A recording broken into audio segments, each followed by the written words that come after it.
volume, weight shifting, emotions and expressions, spatial awareness, act and react, and then that cognition that has been talked about a lot.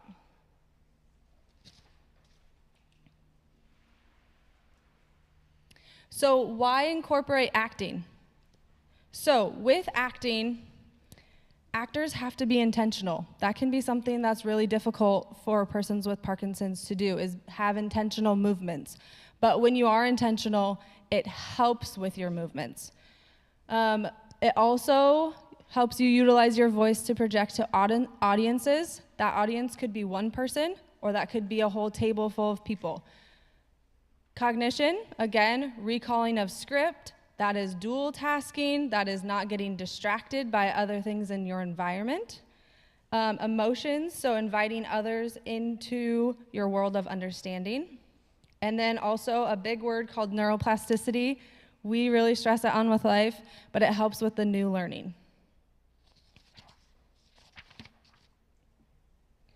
So some principles of acting that you can be a part of is mental imagery, visualization, mindfulness, movement and exercise, dual tasking, rhythm, social interactions, and then overall building confidence. So a few of you are familiar with what Parte is because you were also present with us, but Paula and I attended a 16-hour class to talk about and learn about Parte. And this was developed, it's called Parkinson's Art of Expression, so Parte in short, and it was developed by someone, Stephanie Goodman. She's out of the Kansas City area. But she found all of these principles to be very important, and the movement and acting improved their intention. They improved their movement, their voicing all over. So she was able to get some funding and develop this. So we are going to do some fun things with the Parte. You may see some of yourselves on the screen. So in our class, we got to act things out. So we had a battle between, what was it, 2 types of pirates overtaking a boat. Okay, top one.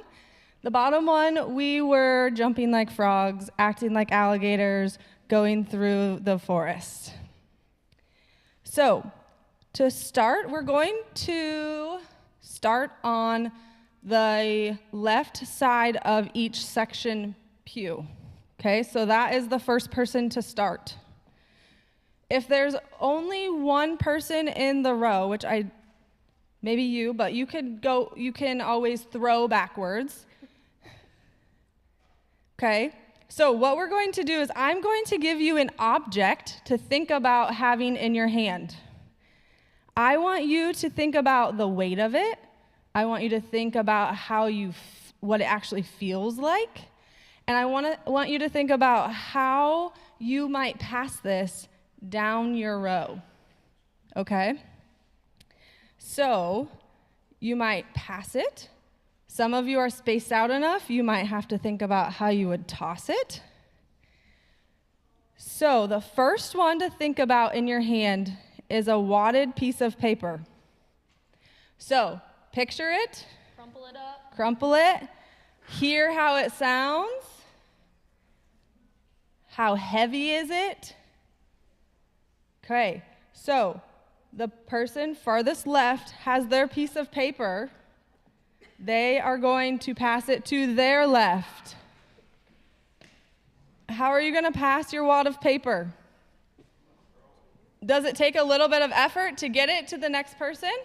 Yes, it doesn't have much weight. Good. Oh. Someone caught it way up in the air back there. Yes, I love it. So also think about how you would reach for it. How you reach up high if they overshot it, right? If everybody wants to throw their paper up here, we'll take it and clean it up. We'll throw them away. There we go. Thank you. Thank you. All right, the next one, think about an old stinky tennis shoe. All right? So think about, picture it. Yes, I see a lot of you holding it like this by the shoestrings, probably. What's it smell like? How would you pass that? Yeah, some of you are plugging your nose.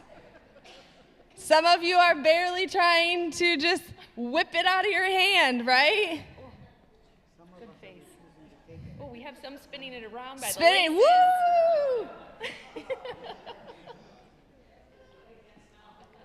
Oh, yeah. It's dirty, okay? It's just dirty. Perfect. Are you? Yeah, you can throw that one up to us too. Just nicely. Oh, he whipped it around and threw it. Okay, the next one, the best one, is a fresh chocolate chip cookie out of the oven. You have to pass it. You have to share. You can't just eat it. Oh, Mark spit his out and gave it. Oh, yes, that's just so nice of you, Mark. I like the row with the really big cookie. We didn't say what size it has to be. Yeah, it doesn't. Right? It can be. How hot is it? Are you going to get chocolate chips on your fingers? What are you doing after that? Oh, she took a bite out of it. I would split it in half. I'll give half away. Good. Oh, darn. You guys can keep that one. Good job, everyone. Very good. All right, the next one that we're going to talk about is yoga.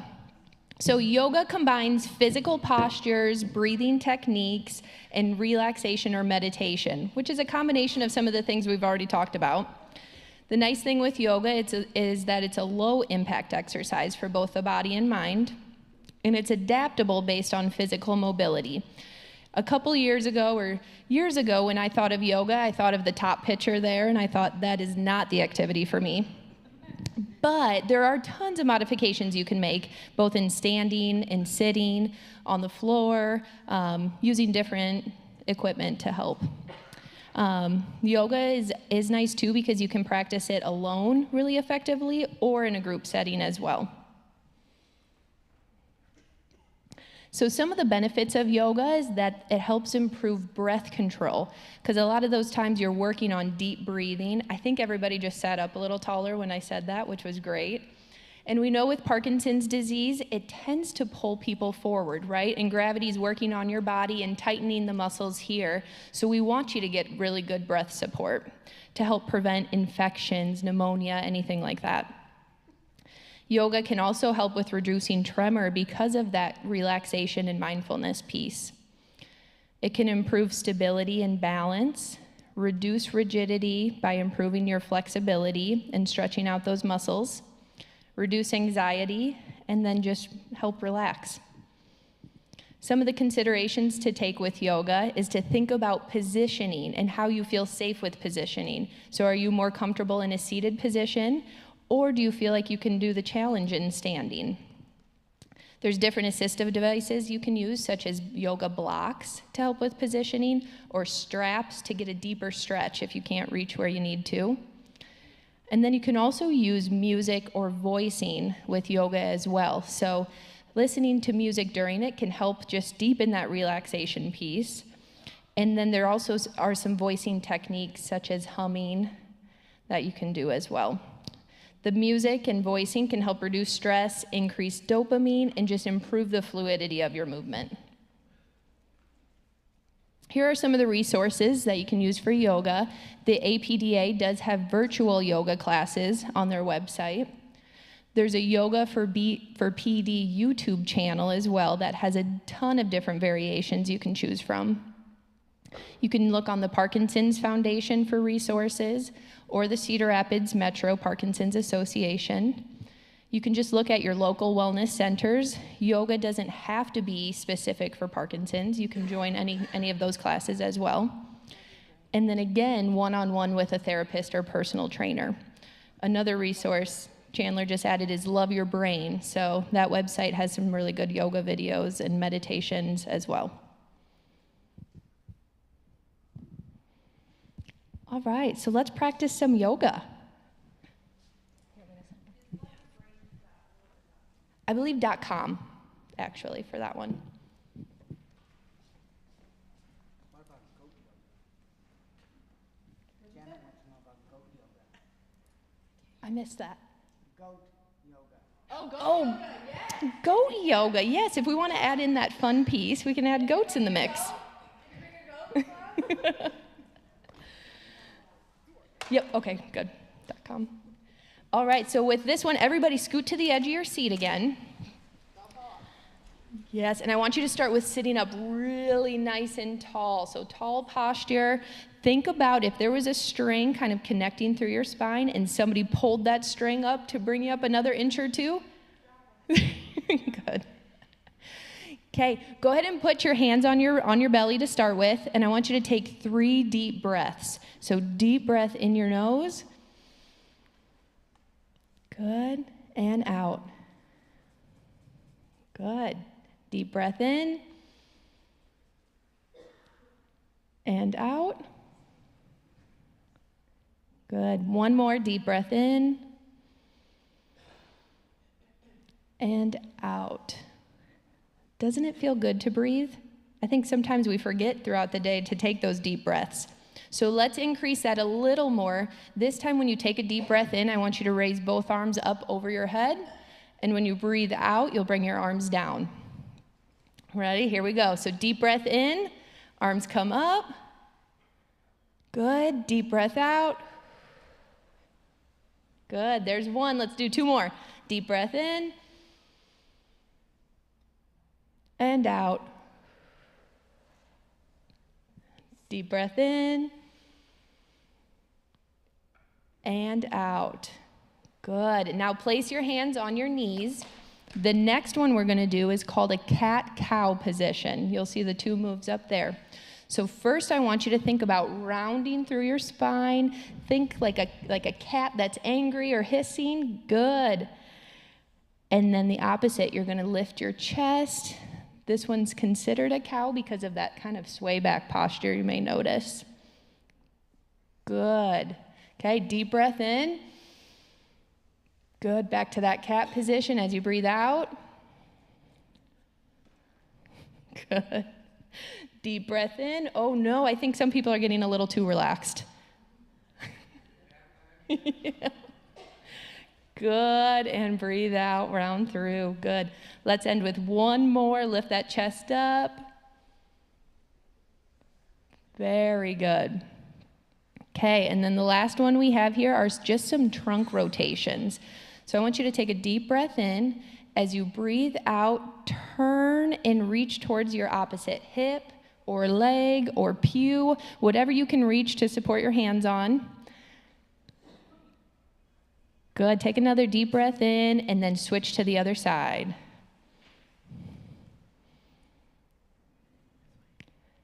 Good. Deep breath in and switch.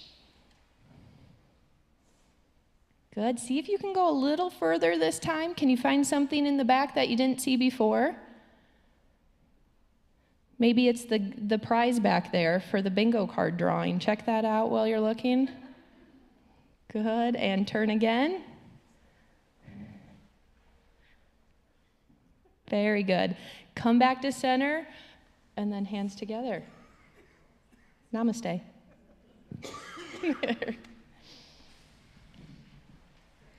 All right, I'm going to talk just briefly on strength training. I actually had a person serve request to add a couple slides in on strength training, so we'll talk about that a little bit. But strength training is exercise with use of body weight, resistance bands, or weights to help increase your muscle strength. It improves balance, stability, and confidence, and it can improve dopamine efficiency by increasing the receptors and providing somewhat of a protective factor.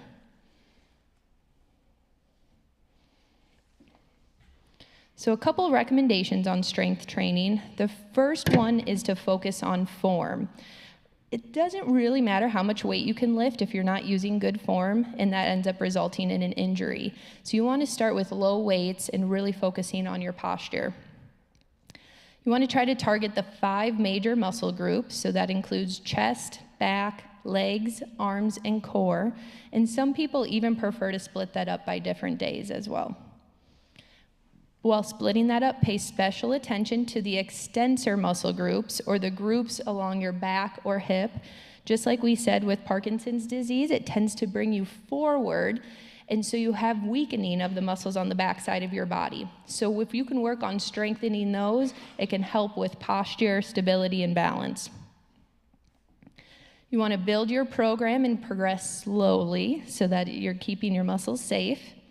Make sure to hydrate. I think that's a recommendation in maybe all of the presentations today. And then combine it with functional mobility training as well.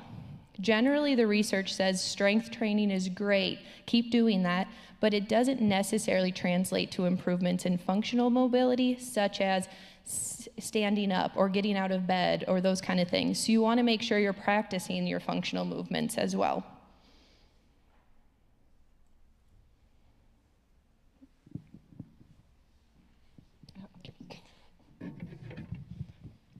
Okay, so the next one we want to touch base on is LSVT Loud. So LSVT, Lee Silverman Voice Treatment.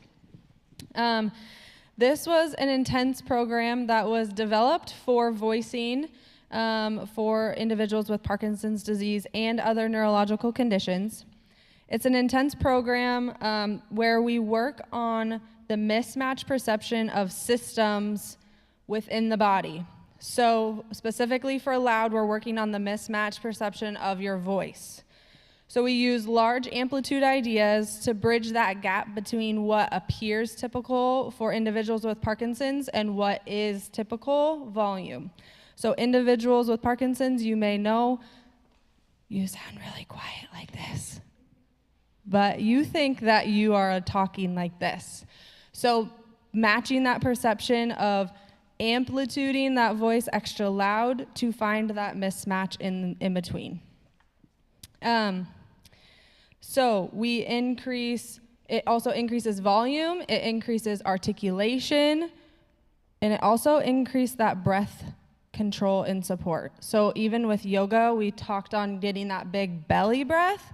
The same thing as getting that big belly breath for voicing. It has been shown that LSVT primarily works with the moderate stages. However, we use it in all of the stages. The earlier the better. We like to get people in our clinics so that we can get them the ideas and education they need on LSVT. And in the later stages, there may just be some difficulty with carryover. That's just where the care partner or family helps. But having those same ideas to increase volume is the best. So like I said, it is intense. It is 4 days a week for 4 weeks. Each session is about an hour long, and it is with a certified therapist. So the loud is with a speech therapist. And what we target is a hierarchy of tasks. So we start with sustained vowels. Typically, we do just one tone, and then we do high glides and low glides. And then we work at the word level and phrase level. So we try to work with you on functional phrases that you would utilize in your day-to-day so that you can practice it loud and it carries over to at home. So maybe it's telling your spouse that you love them or asking them what's for dinner. Whatever it is, so that you can practice being loud. And then we build up to reading paragraphs and ultimately conversation levels. So every day, each of those 4 days, we send home a challenge and then practice at home. And so that challenge could be talk to the cashier at the grocery store with your loud voice. That could be call somebody and use your loud voice to talk to them on the phone. Whatever it is, but helping with that carryover.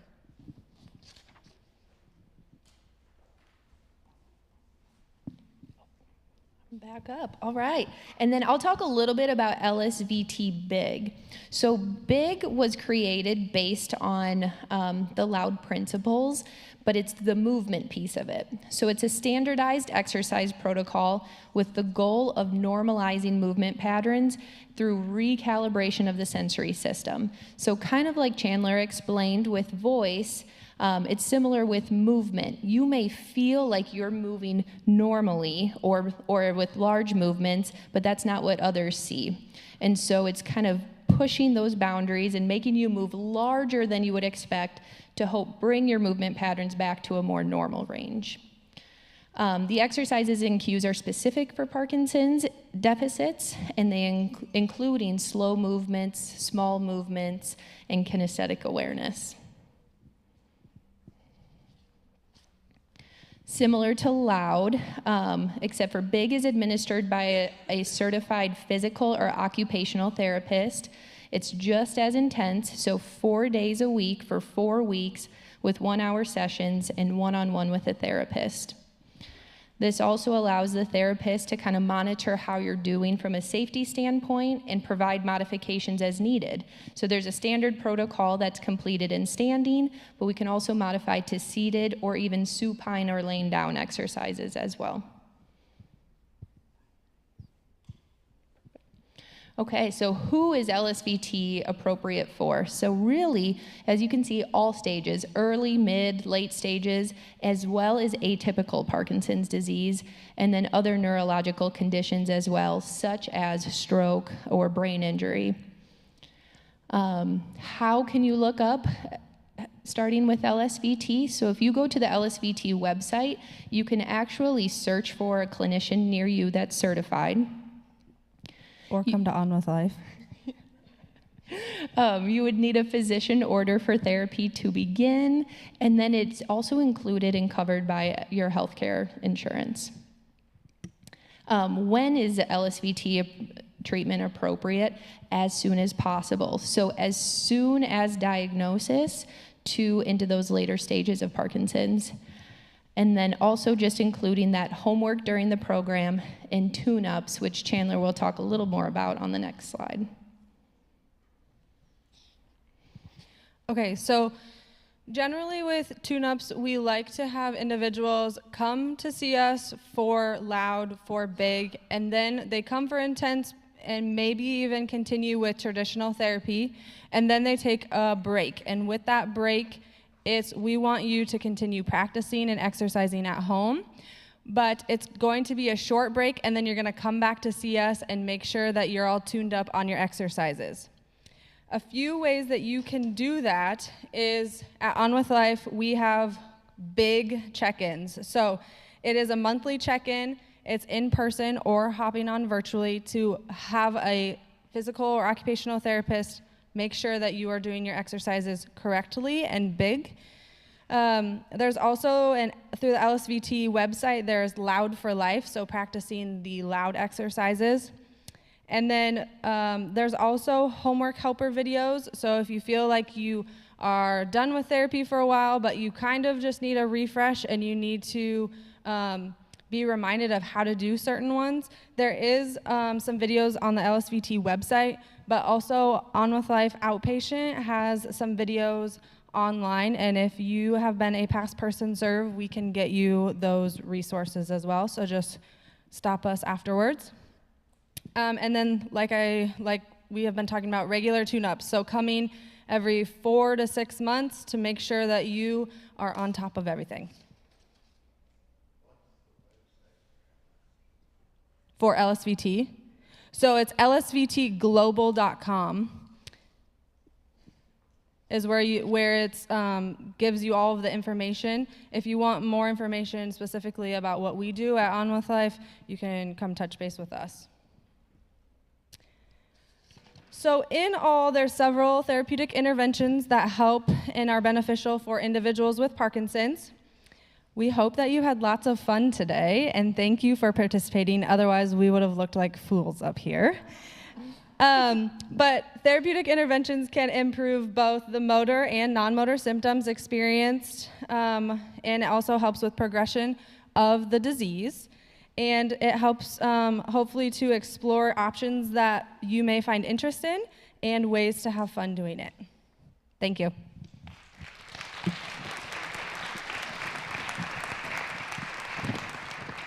Are there any questions?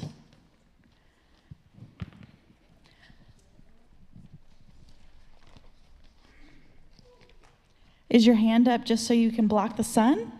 Okay. In the LSVT, is there a suggested loudness volume that you can pick up with an app for, I can't say the word I want to say. Decibels. Decibels, yes, thank you. So there is, but we would want you to come in to identify where you're starting.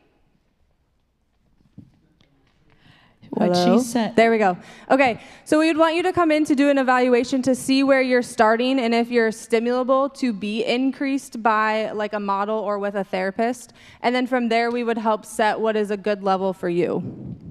Because some people are loudmouths like me. Other people never were loud like me, and they just need to bump it up a little bit. There was a suggestion by somebody that another alternative is dance. Yes. Yep. So Dance is one. And I know there's different programs throughout Iowa that does do dancing specifically for Parkinson. So she just wanted me to throw that out there as another option for people to think about. We've got a question over here, too. What is the difference between Tai Chi and yoga? That's a good question. I can try to take that one. I don't have extensive training in Tai Chi or anything like that, but they do just stem from different principles, I believe. Tai Chi has a lot to do with energy flow, and I mean, literally holding your chi or your energy. It does a lot in standing with weight shifts, where yoga may do a little more with sustained postures or holding a posture for a longer period of time. She might not have known, but she made something up that sounded really good, didn't it? And On With Life, we call that fake it till you make it.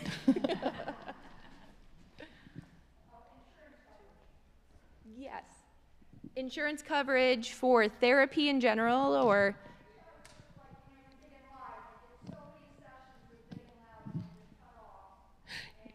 Yep. You're not necessarily cut off. So with any insurance, it depends on your insurance plan, so it's very different. But as long as we can prove medical necessity and progress, that is what helps qualify you for therapy. So there is a very specific protocol for LSVT that is the 4 times a week for 4 weeks for an hour a day, and that is a very specific protocol. And we've not had any trouble currently, I should knock on some wood, getting that covered at On With Life. But there are other components too where we tie it to the functional things, the things that you have to be able to do. And if we can continue to prove that medical necessity, usually the insurance will cover that. Now for other things such as the parte and dancing and yoga, that typically, boxing, those are typically not, those are more wellness things, and those aren't necessarily going to be covered by your insurances. Sometimes the silver sneaker plans and that sort of thing, depending on your Medicare replacement plans, they sometimes will qualify for you for some of that assistance. Now, I will say, and I bet APDA is going to talk about this, so I don't want to take Susan's thunder. Are you going to talk about oh my gosh, Gail, help me out. Shh. Oh. I bet she's going to talk about the patient aid scholarship. Okay, so she's going to talk about the patient aid scholarship, so I'm going to be quiet. But there are programs out there that if you need some assistance, there's also programs for those kind of external opportunities as well.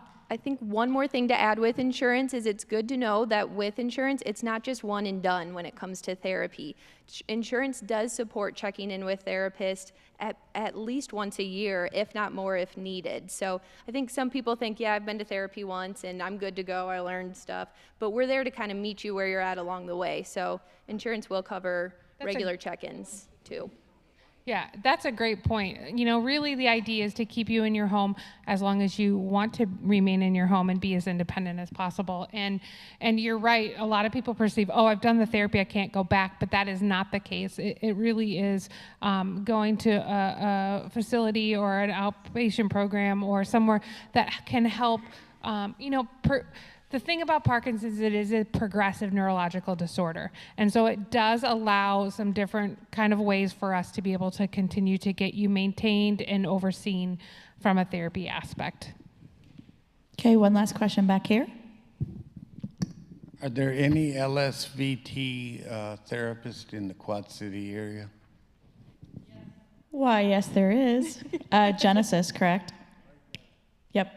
So again, if you go to that LSVT Global website, on there, and you had a picture of it, there's a little button is Find an LSVT Clinician button on there, and you can put in, I think you put in their zip code, and then it will tell you within however many miles that you want within that zip code. It will tell you anybody that's certified in that area.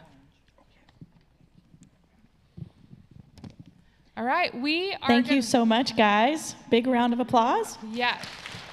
Thanks, guys. And now this is our opportunity to get up here and sing and dance. No, really though, we're going to move right into the next presentation, and then following that presentation, we're going to have a nice break where you can, a little bit longer break. We really encourage you to go see the vendors that during that time and get the rest of your bingo cards filled out, because directly following that is when we're going to draw for the prize. And everybody knows that prize is right back there, that pretty basket that's all color coordinated. And some of the tables also had additional drawing things, and we'll be doing that right before our last presentation of the day, which is us. Oh. And the bingo cards can go right next to the pretty basket back there, and that's where we'll pull for the drawing. So if you want some free swag, put it in the basket. All right, so let's go ahead and bring up Cynthia Lech and Susan Callison for the next presentation, and they're both presenting on local resources. So attorney Cynthia Lech is an Iowa native who obtained her undergraduate degree at Southern Methodist University in Dallas, Texas, and her doctor of jurisprudence. I was going to say that, but then I was like, that was that moment in my head. I'm like, did I read that correctly? Degree from Drake University Law School in 1995, graduating from both universities with honors. In addition to her elder law and estate planning practice, her legal career includes 8 years of teaching at the university level and 5 years of corporate counsel. Her current office opened in 2013. Susan Callison did not give me a bio, so I'm going to make it up. It just says Susan Callison. Susan Callison works for the APDA Iowa chapter, and she joined us sometime in 2020. During the pandemic, 2021 maybe. Yep. And has done wonders for the state of Iowa in terms of getting resources out there. Susan has done a wonderful job in connecting up the support groups throughout Iowa and making sure that all the information is available to those who need it. And she's an advocate for educating and promoting, empowering our people with Parkinson's and their caregivers throughout the state, and really is just being big and loud for APDA. So come on up, guys. No bio. I did good, right? Thank you. Well, this one's doing better. This one does better? All right. I can do what I want. Gail said I can do what I want. Okay. So first of all, I want everybody to just take a deep breath, because you got to wake up a little more here. In the afternoon, you get a little sleepy. Well, if you add more oxygen, you need resources, right? This is their best one you've got right here, right handy, every day, every minute. So take a deep breath and increase that oxygen so that you're really interested and excited to listen to everything we have to say, right? Are you there? All right, okay. So, do I have a PowerPoint? Susan, that was 2 breaths in, but no breath out. Two breaths in and none out. You can let it out now, okay? All right, so I evidently don't have a PowerPoint. So we're gonna just chat then, which works just fine for me because I do like to talk. Okay, so APDA Iowa is who I'm here representing. And we are a statewide organization, and we're here to provide education and support to anybody impacted with Parkinson's across the state of Iowa. And our mission is to help all of you live life to the fullest. So you don't let Parkinson's get in the way of you living life well. So what do you need to do that? When you get a diagnosis like Parkinson's, you certainly need to know about all the information about the disease. And as a care partner, you need to know a lot of information. But you have a lot of questions about who do you call if you want information locally.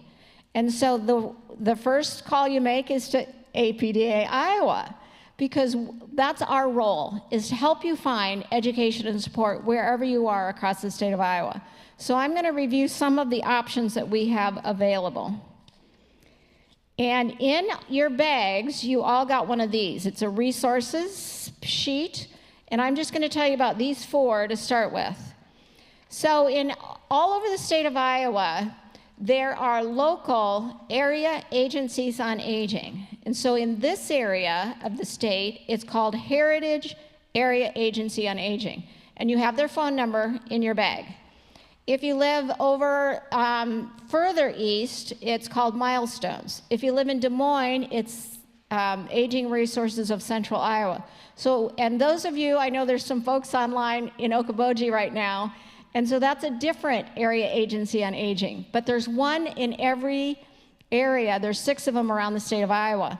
And their role is to help older adults or people with disabilities find information about local resources that can help them with some of their challenges. So sometimes it's grants and information about who do you call when you're having challenges with many things like housing or transportation or meals or other grant programs. So one of the things they know about, certainly in Central Iowa and now the Heritage Agency, is you might call them and say, so I have Parkinson's and I'm having a little trouble paying for some of my medications.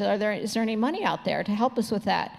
So they send you back to us, APDA Iowa, because we do have a grant. It's a financial support program. It's $250 for anybody who has Parkinson's or Parkinson's symptoms.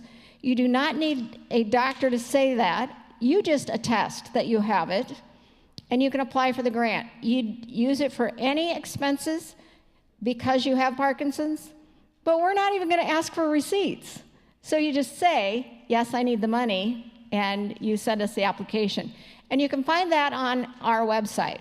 So that's how we connect local resource organizations who provide education and information back to us and back to them.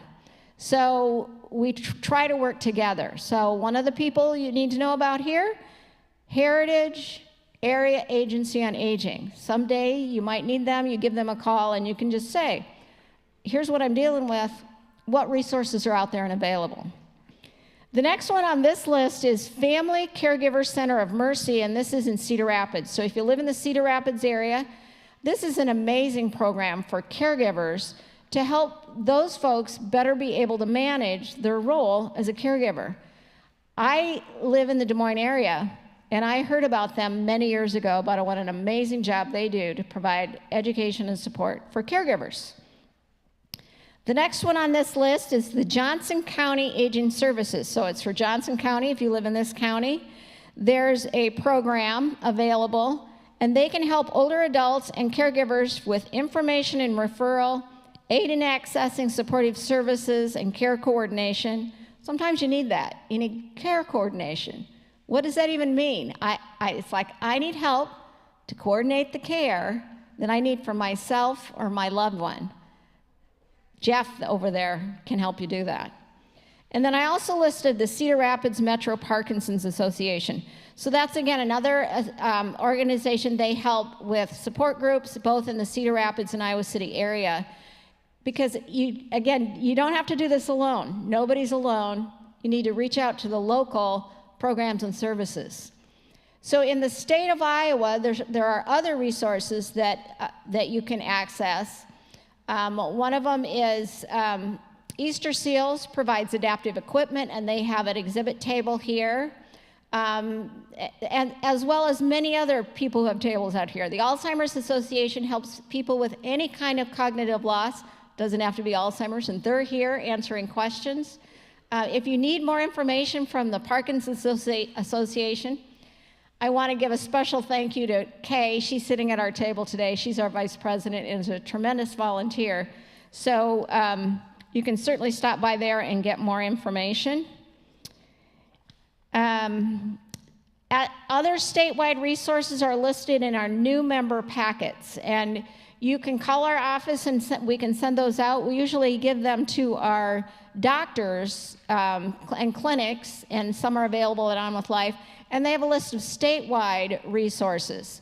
And so there's a wide variety of them listed, and those are available at our booth if you want information about other resources. We could go on and on. So we don't want you to do this alone. So call us and say, here's my issue, who do I call? And we can help you find that information, or you can go to our website and get more of that information. And I'm going to turn it over to Cynthia, and then we're going to open it up to questions at the end of our time. I have my own. They gave me my own, Susan. Oh my gosh. I know. They Tag don't know team here. how dangerous that is. I'm Cynthia. Thank you for those of you who've come by to visit me already. Am I on? Yeah. Yep. Okay. So thank you so much for coming by to visit me so far. I did bring some resources with me, and I want to share some information with you that I think everybody needs to know. Even people who have not been diagnosed with a progressive illness need to know. And so we're going to start today talking about powers of attorney, and we'll see where that goes, or substitute decision making. What is that? When you're going to hear that term, substitute decision making, what does that mean? And what that means is somebody else who has the authority to make decisions or take actions on your behalf. And in Iowa, you have no rights to make decisions for other people, even your spouse or your children that are over 18 years old, simply by virtue of the fact that you're closely related to that person. We don't have those rules in Iowa. There are a few exceptions for that. If you take somebody to the emergency room who's bleeding, they're going to treat that person, even if you don't have a power of attorney. And if you're in the hospital, they passed a law in Iowa a couple of years ago that requires the hospital to recognize a hospital advocate. So even if no one has a formal document that says, yes, I can make decisions for this person, the hospital is required to acknowledge a hospital advocate who can receive medical information, and most specifically, what kind of care do you need? Discharge information. So many times people get discharged from the hospital and they don't know what they're supposed to do after that. So they will recognize that. But outside of those two parameters, there's really not much that you can do unless there's something legal in place that gives somebody else the authority to make decisions for you. And there are two kinds of powers of attorney. And the first one is a healthcare power of attorney, and this is a critical document for all of you. A healthcare power of attorney gives somebody the legal authority to make medical decisions for you, the person who's injured and not able to make their own decisions, only after a doctor has said, you cannot make your own medical decisions anymore. Up until a doctor has put that in writing, then you get to make your own medical decisions, and it doesn't matter whether you're seeing squirrels running on the ceiling or not, you still get to make your own medical decisions. So that's a healthcare power of attorney. In order for it to be active, then you need to get a letter from a doctor that says this person cannot make their own medical decisions anymore, and now that healthcare power of attorney is active, and whoever you've named as your agent is the one who can make medical decisions for you. However, a doctor cannot take your civil rights away from you. So even though a doctor has said you cannot make your own medical decisions anymore, you can revoke, you can take back your healthcare power of attorney and say, well, you're not making decisions for me either.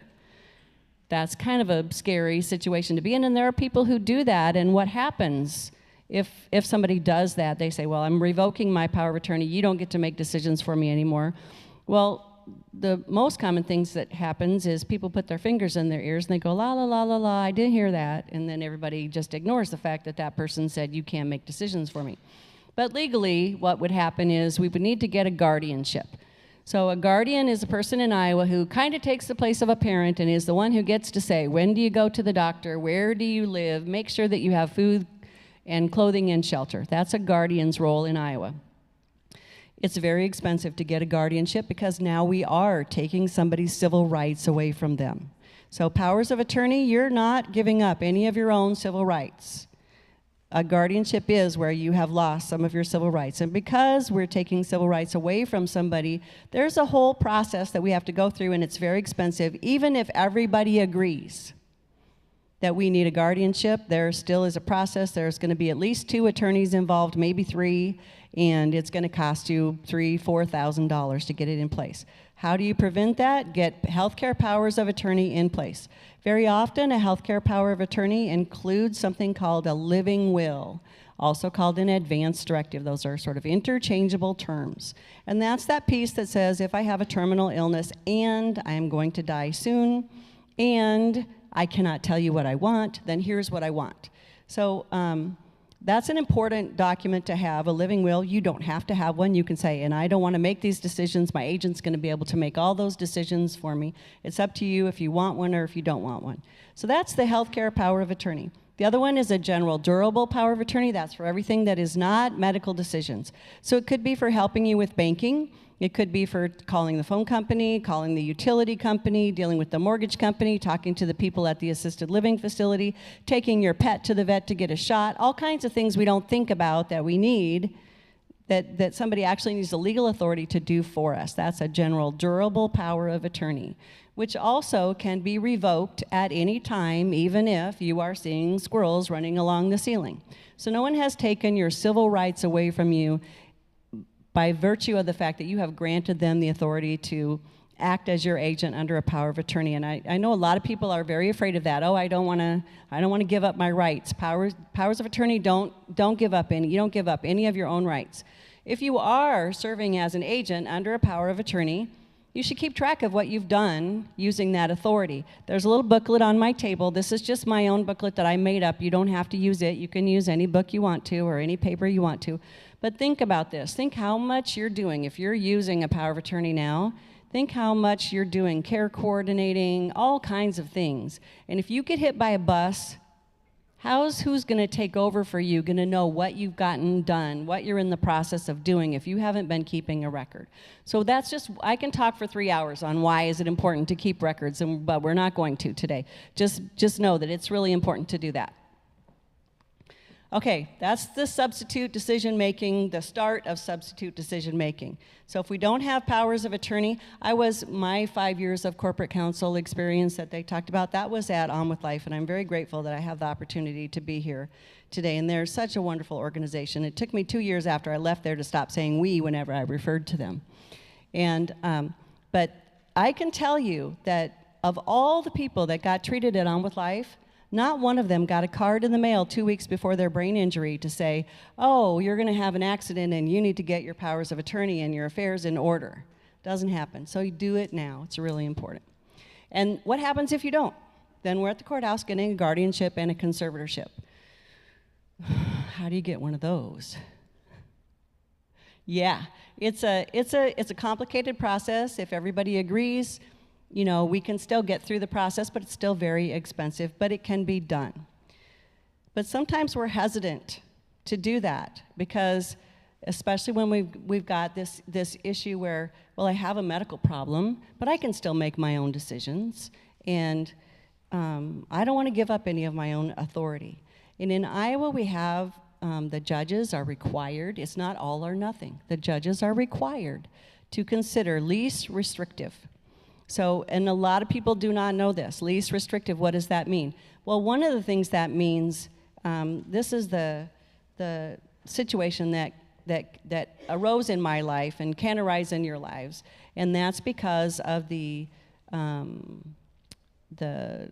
risk that you have for some kind of mental health episode. So I know that sometimes hallucinations or delusions can be part of a problem once you progress with Parkinson's. And what do you do? You're the caregiver. What do you do if there's an incident and you call EMT and the EMT gets to your house and you say, this person needs to go to the hospital, and the person is saying, no, I don't want to go to the hospital, and you hand your power of attorney to the EMT and you say, well, I have the healthcare power of attorney, here you go, you should listen to me. And they say, where's your doctor's letter that says this person can no longer make their own medical decisions? Well, I don't have a doctor's letter. And they say, well, then we're not taking him to the hospital. Because they can't. There is a process in Iowa for involuntarily taking somebody to the hospital. It's called Iowa Mental Health Commitment. You call the county attorney, 2 people have to sign a form that says this person's a danger to themselves or others. They take them to the hospital on a for a psych evaluation, and then there's a hearing, and it's a big process. And in Iowa, that process is broken. It's very broken. So Iowa has the least amount of mental health beds in the country. We have the fewest amount of mental health beds. So you don't want to use that process if you don't have to. So how can we avoid that? We don't want to get the letter from the doctor that says you can't make your own medical decisions anymore, because I can decide whether or not I want to have a colonoscopy or whatever. So I don't really qualify for a full-blown guardianship. I can still make my own decisions, and I don't want to give up my civil rights. I don't want to give up my right to decide what I do here, what I do there. What's the alternative? So one of the alternatives I think you should consider if you start to get those danger signs of we could be having some problems, mental health problems, is to be proactive and think about getting a limited guardianship. So a limited guardianship for the purpose of making mental health decisions only. That's allowed under the statute in Iowa, but you have to know what you're asking for. So what you're asking for is the permission to make mental health decisions for this person that has agreed to do this, and then they retain all the rest of the rights that they have. They can still do everything else for themselves, and the only thing that they've given up is the right to make their own mental health decisions. And that way, if you have a crisis, you can call EMT, and even if your loved one is not being cooperative at that point in time, you still have some authority to get medical help for that person. So that's my suggestion. There is a thing called a mental health power of attorney, and you might hear about that or you might Google it, and there are some states that have that, a special power of attorney that is for psychiatric and mental health issues. But Iowa, and we talk about that, we're talking about it very heavily right now in the probate sections of the Bar Association, but we don't have one yet in Iowa. So the limited guardianship for mental health, that for me, that's like the most proactive that you can be in making sure that you have the decision-making authority you need to get help for a loved one if you're at a crisis situation. And I'm going to stop here now, and because really one of my goals here is to make sure that I address the topics that you folks have that came here today, or the folks who are listening online. So I'm going to take questions if anybody has any.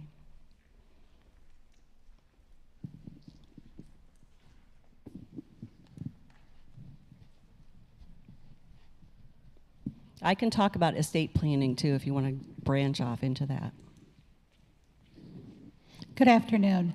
I've worked in the mental health field for the past 34 years, so I understand it is a broken system. My question has something has to do with your advanced directives, though. Working with the MCOs, they now require that we offer some type of an advanced directive to our people that we're bringing into our programs. Some of the people don't want to go into such detail, and they've asked for the 5 wishes. Is that something that legally would be covered if they fill out 5 wishes? Yeah, the 5 Wishes planning guide is really well designed. It was a collaboration that involved the Drake Legal Clinic, and it takes you through all of these different, for those people who don't know what the 5 Wishes is, it's a publication, and it takes you through all of these different situations. If I am, and then have this medical condition or this medical condition, then I want this medical treatment or this medical treatment or not this medical treatment. It's really, but it takes some time to get through that, and you have to think about things. And so it's a difficult, I would say that's a difficult process to go through when you're in crisis. You know, the 5 Wishes is a really good, makes you think about things, but if you're in crisis, you're not thinking all that great about things. And so at the end of the 5 Wishes book is the statutory, the Iowa Bar Association provides Iowa attorneys with forms, so that we are like fill-in-the-blank forms that we can use. So any attorney that's a member of the Iowa Bar Association has access to all the forms. And you walk into an attorney's office and you say, I need a power of attorney, can you do that for me? Everybody just sort of thinks it's a no-brainer. Yes, I have a fill-in-the-blank form, I can do that for you. That's not necessarily true. I cannot tell you the number of fill-in-the-blank Iowa power of attorney forms I've seen filled out by attorneys that are not properly filled out. And so really, we don't use the bar form in my office. Personally, I have some issues with the way that form is designed. You know, it's all we have a committee. The committee decides what's going to be on the form. People vote on it. I just have my own opinion that it's not robust enough. So when should you have your powers of attorney updated? Every few years, look at it to make sure that, first off, if you had a change, if the person in the first spot on your power of attorney as your agent can't do it anymore, then get it updated. Because if this person in the second spot as your alternate agent is the one using it, and they hand it to the guy at the bank or the guy at the post office or the guy at the pet slip place, their first question is going to be, well, you're not the person listed in the first spot. Why are you using this? So you have to carry around proof with you of why the first person isn't doing it. So update it. If the people are not in the right spots that can actually do things for you, then update your powers of attorney. The second thing is, we changed the laws. If your power of attorney is older than from 2017, we've changed the law since then, so get a new power of attorney. So those are the things with powers of attorney. I personally am not very happy with the process of shoving an advance directive in front of somebody when they're in a medical crisis. They do it at all the hospitals will do it for you.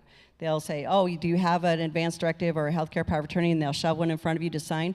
I have clients who already have them, but they don't remember when they're in crisis that they already have one, so they say no, and now they end up with a new one that is not like the first one that they had. That's why we do it when we're bringing them into the program and they're not in crisis. Yeah. So that they're thinking clearly when they do it. Yeah, but that is it. That is a really good tool. I'm very much in favor of the 5 Wishes tool. Thank you.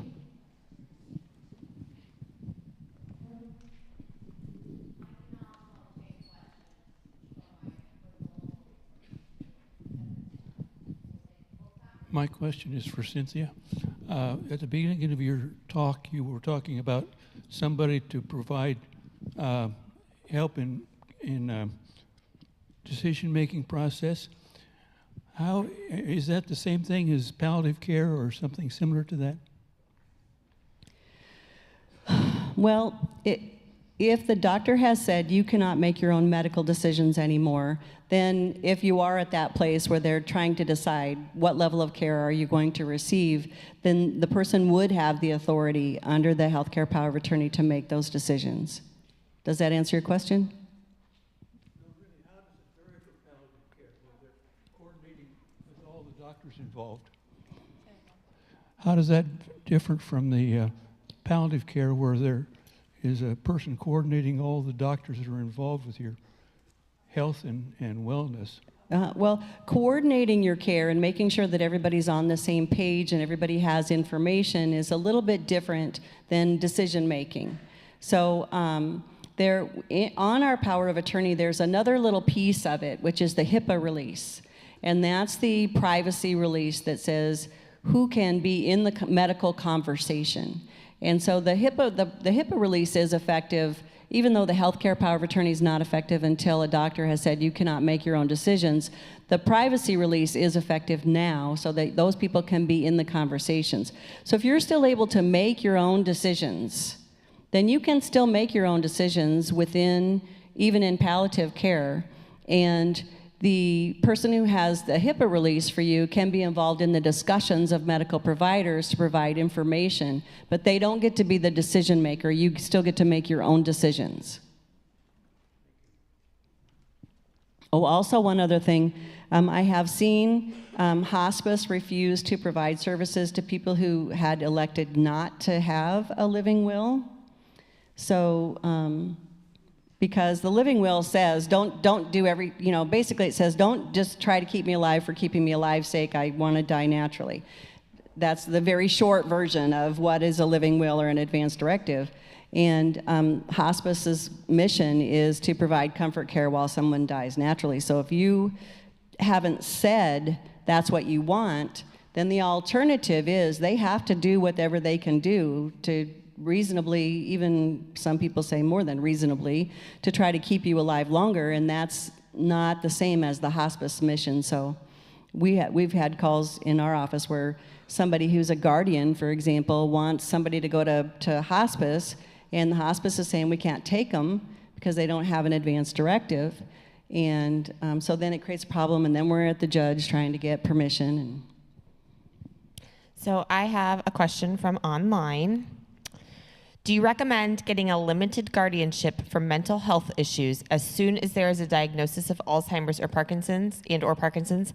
At what point should I get the limited guardianship? Yeah, I don't think that you'll qualify to get it as soon as you get a diagnosis, because in order to get a guardianship, you have to prove that somebody has some impaired decision making. And just a diagnosis or early stages of Parkinson's doesn't mean that you've risen to meet that medical hurdle.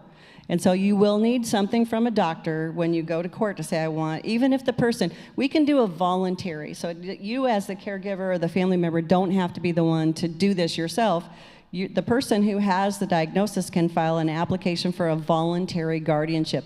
And it's less expensive when we have a voluntary guardianship. There are fewer attorneys that are involved. We still have to have a hearing because that's required by state law. Is no matter what, whether voluntary or involuntary, there has to be a hearing. You have to go in front of a judge to get one. But you can file a voluntary application, but you will need something from a doctor that says, one, you have the mental capacity to make a request, a voluntary request for a guardian, and to pick who your guardian is going to be, and that two, your medical condition is such that you have this decision-making impairment with regard to certain types of medical problems, and that you would your impairment rises, your decision-making capacity impairment rises to the level that needed to prove that you need somebody else in place to make decisions for you. So not at the beginning. It would be once you start to see some evidence of some mental health issues, then go to talk to your doctor about. And if your doctor's not cooperative, you're going to have an issue then. Also, do you have to have do you have to have medical records to get a guardianship or a conservatorship?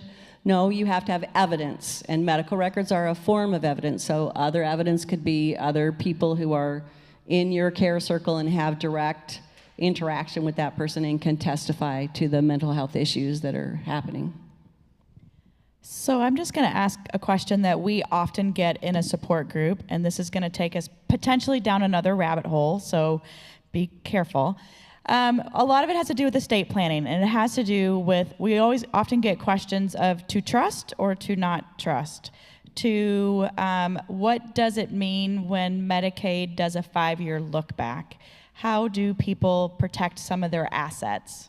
Like I said, rabbit hole. Okay, yep, those are really big questions. So first, Medicaid is a really important resource, and it is available to way more people than who think it is. You do not have to be impoverished to get Medicaid, especially if you are married. So if you take anything away from what I said, you do not have to be impoverished in order to get Medicaid. It is most beneficial. The waiver programs that help people provide resources for people who are still at home or who are in assisted living are not nearly as beneficial as the program for people who are in care centers. That one is very beneficial. If you stop by my table, I've written 2 handbooks. One's for unmarried people and the other one is for married people, so be sure to pick up the one that's your situation because it's different. This will introduce you to definitions, terms, the process, the financial process for how do you get qualified for benefits, what happens to whose income after you get benefits, what if my income is too high, so that would be helpful. And you should get educated well in advance of when you might ever need that question. So estate planning is a little bit, this is when people call me, I'm an elder law attorney and I'm an estate planning attorney. And when someone who's 50 years old and not been diagnosed with any medical condition calls me about estate planning, I talk about Medicaid. I know they're not expecting that, but it's become part of our world. Statistically speaking, just the general run-of-the-mill person over 60 years old is over 60% likely to end up in a care center for some reason. You can't, private paying for care, how much does it cost to private pay for care? About $100,000 a year. And that's not an exaggeration. And that's not even what we consider to be the nice places. When I say nice places, I mean the places that look nicer, they have more square footage per person allocation, there's better art on the wall, they look less institutional. that's what I mean by nicer, but I don't necessarily mean better care. The people who provide care for you are the direct caregivers, and they change facilities all the time. And that's really, so you can get really excellent care in a facility that looks like an old hospital, and there's 3 beds in a room, and you can get really terrible care in a facility that, looks really fabulous and fancy. So you can't go by that. People ask me that all the time. Well, I don't get good care in a facility that takes Medicaid, and that's not necessarily true. So when we do estate planning. So when you're a married person, if you're in crisis, so Medicaid crisis planning means I have less than 5 years to plan for somebody being in a care center. The reason 5 years is important is because when you make an application for Medicaid benefits, there's a question on the application that says, have you given any assets away or sold them for less than fair market value in the last 60 months? When you file your application, they don't ask for 60 months worth of back records. People always ask me, well, how are they going to know? Well, they're not going to know, but I can't help you commit Medicaid fraud. If I know about it and you say no, then that's Medicaid fraud.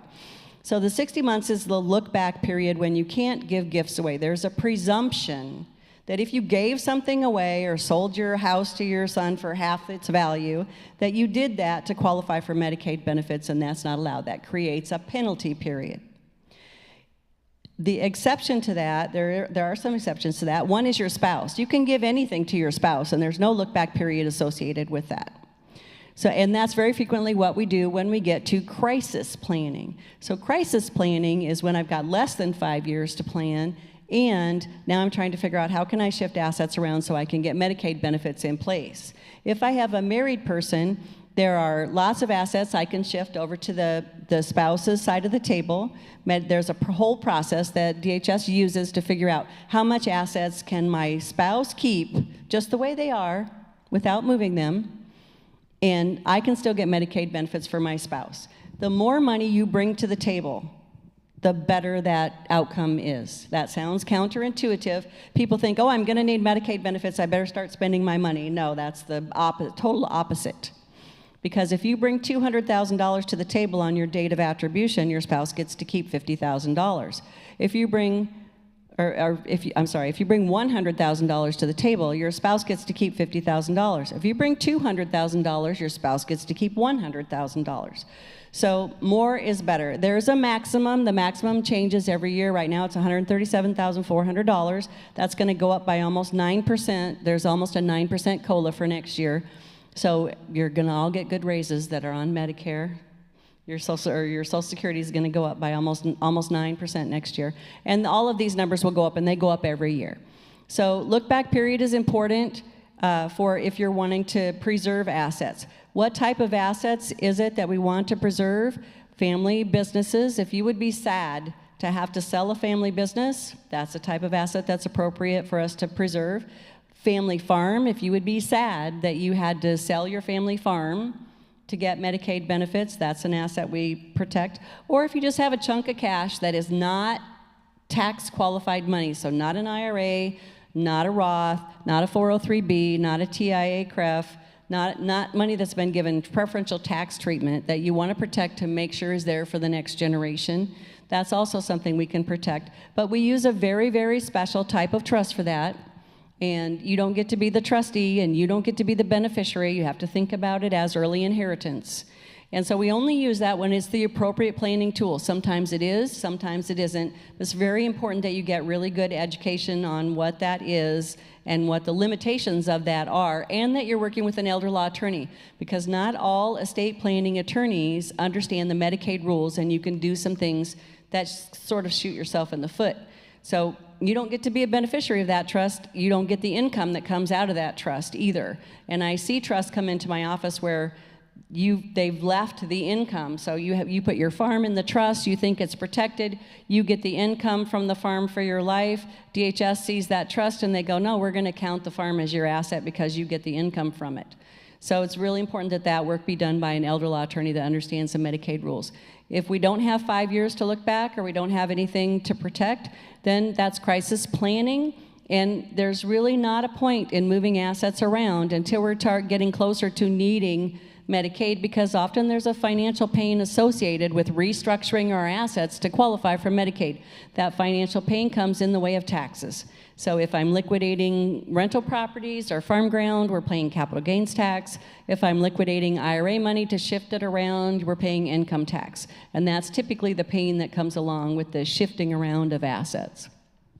Did I answer that question enough? Okay. Other questions?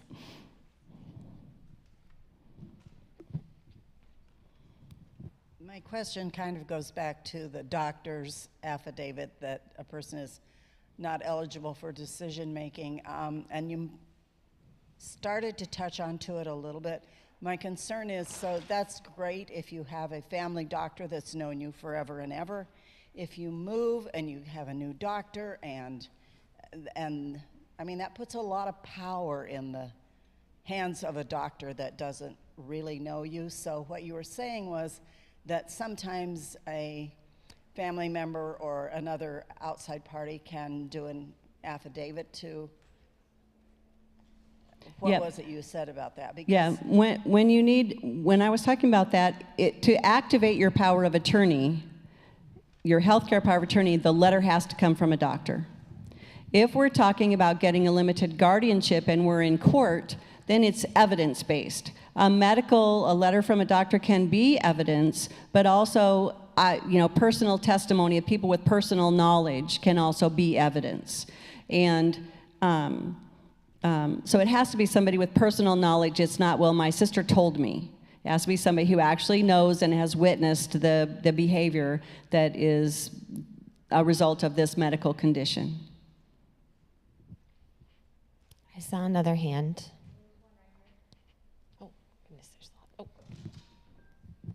Well, this is just more of a comment on resources, but the I-Corps Boxing in Iowa City did get a grant for 10 low-income people and spouse or care partner to participate for 1 year.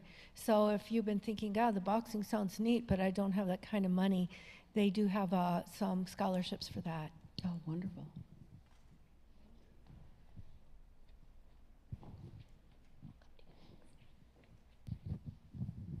Going back to estate planning, does that sound right?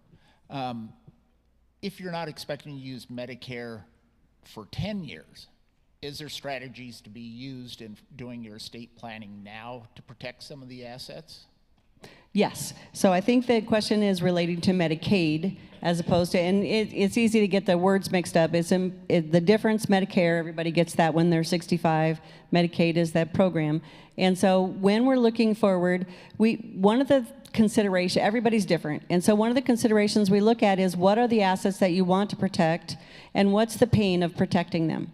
And so if we need 5 years to plan, we know that we need 5 years to plan, and we don't know when that nobody knows for sure what's going to happen. We have situations where, we're working to try to plan assets. So this person's got a medical problem, they're looking to go into a care center, and the spouse that's the well spouse, isn't always real well, but the well spouse suddenly dies. And so we don't know what type of time frame we have. It's a cost-benefit analysis. We use the information that we have at the time. If the cost to do that planning now, by cost I mean if we're going to protect an asset, you're giving up the rights to it. You're giving up the income from it. You're giving up the rights to it. And if you're okay with doing that now, and if you never needed Medicaid benefits, nobody's going to come back and go, well, gee, what'd we do that for? That was stupid. We never needed Medicaid benefits. Then maybe we would do it now. Or maybe it's a wait and see. Nope, I really don't want to give up the control, or I don't want to give up the income from the farm now. Let's hope for the best and wait for a year, and maybe we do a new evaluation every year to see how the medical situation has progressed, and is it time to do this? So every situation is different. Okay.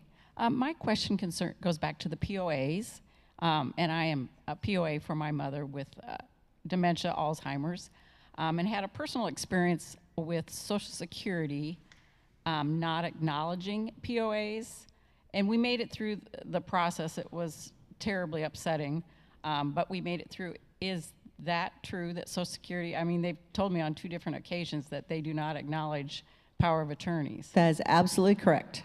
and it's terrible. It is terrible. So this is the thing. It's the difference between the federal government and the state government.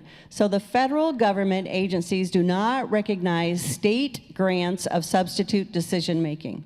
So even if you had a guardianship, they would say, we don't care, because that's the state government and they're the federal government. So for Social Security, in order to get authority under Social Security, you have to become the Social Security rep payee. And they will use the fact that you've been given a substitute decision-making authority either by power of attorney or by guardianship as evidence to allow you to become the representative payee, but you have to go through the process. The same thing is true for the Veterans Administration. If you want to be the fiduciary representative for a veteran, you have to go through their fiduciary representative process. The same thing is true through the IRS. If you want to be able to help somebody with their taxes, then you have to, there's a separate power of attorney form that the IRS uses that somebody has to sign. The other thing is, if you sign a power of attorney form and you have financial investments, send a copy of your power of attorney to the investment. So if you have an Edward Jones account or a Charles Schwab account, it doesn't matter if it's an IRA or if it's not an IRA. If you have a financial account, send at an institution, I'm not talking about your bank, I'm talking about the investment organizations, send a copy of your power of attorney to them. They will send you back their own power of attorney form, and I get the call going, well, do I have to sign this? And the answer is no, you don't have to. But should you? Yes, you should. And why is that? It's because they operate around the whole country. Every state has their own power of attorney laws. We, as you know, have fill-in-the-blank power of attorney forms that the Iowa Bar Association provides to attorneys, which personally I don't use. And so these financial institutions, they get power of attorney forms of all different kinds. And if they have their own power of attorney form signed, then they know that the agent that you've appointed has the authority to do those things that an agent would need to do with investments. And that's why they want you to sign their power of attorney form. It doesn't displace the one you've signed, the state one that you've signed. It's a separate power of attorney that's for that institution. So the answer is yes, sign it. We have long-term care insurance. How does that come into this for as far as when someone goes into the nursing home and you want to dispose of, some assets? It usually lasts 5 years. Yep, that's a really good question. So if you have long-term care insurance, we get Medicaid benefits in place very often for people who have long-term care insurance. The reason is they didn't get enough long-term care insurance.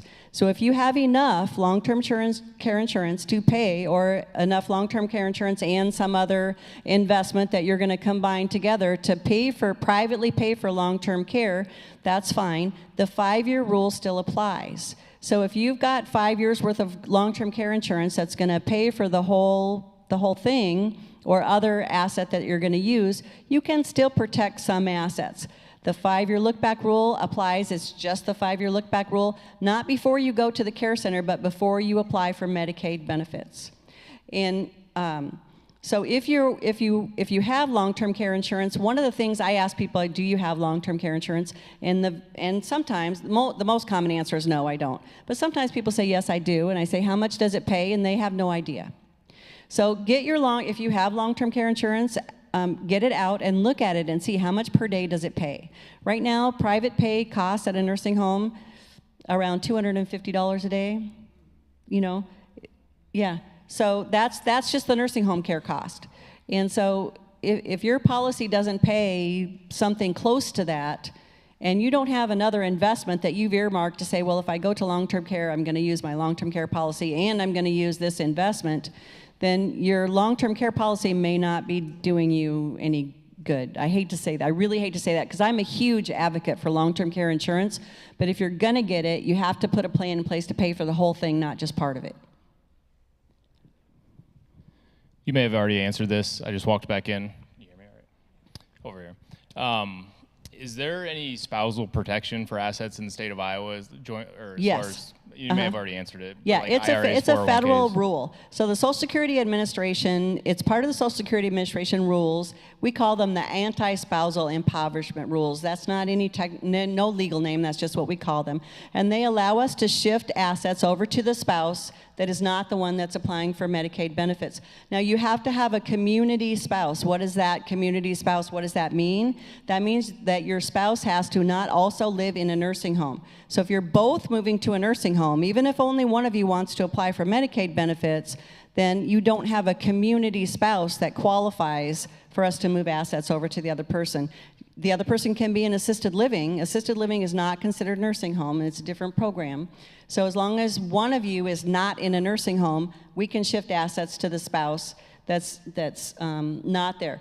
There's the limit, the attribution limit that the state will impose on the spouse, but then there are other tools that we can use also to shift even more assets over to the spouse than what the it's a game. Just like we play with taxes. How do we not pay income tax? And we have all these things that we do to try to move money here, move money there, put money in our IRA, and then we don't have to pay taxes on it. It's the same thing. Medicaid is huge federal legislation, and it's learning how to play the game. And there are lots of I don't want to really call them loopholes, but I guess that's what most people would call them. So if you know how to use them, then you can use them. Yeah.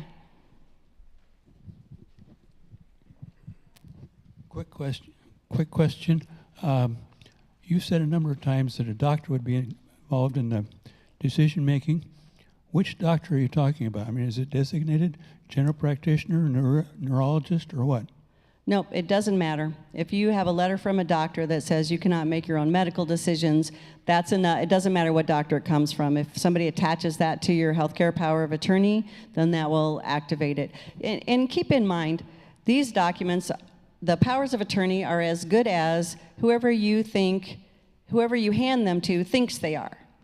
So I've had very limited powers of attorney documents where you hand a very limited power of attorney. My daughter has power of attorney only to do this. You hand that to the bank in the small town and they go, oh, you have power of attorney for your dad, great. What would you like to do? And they can do anything they want to. Or you can have a 14-page power of attorney that grants you every power under the sun, and you sit in the lobby at Wells Fargo for 3 hours while their legal department determines whether or not you can get into the safety deposit box. So, the document is as good as the person who you hand it to thinks it is. And sometimes that's very problematic. So a letter from any doctor is going to will activate your healthcare power of attorney.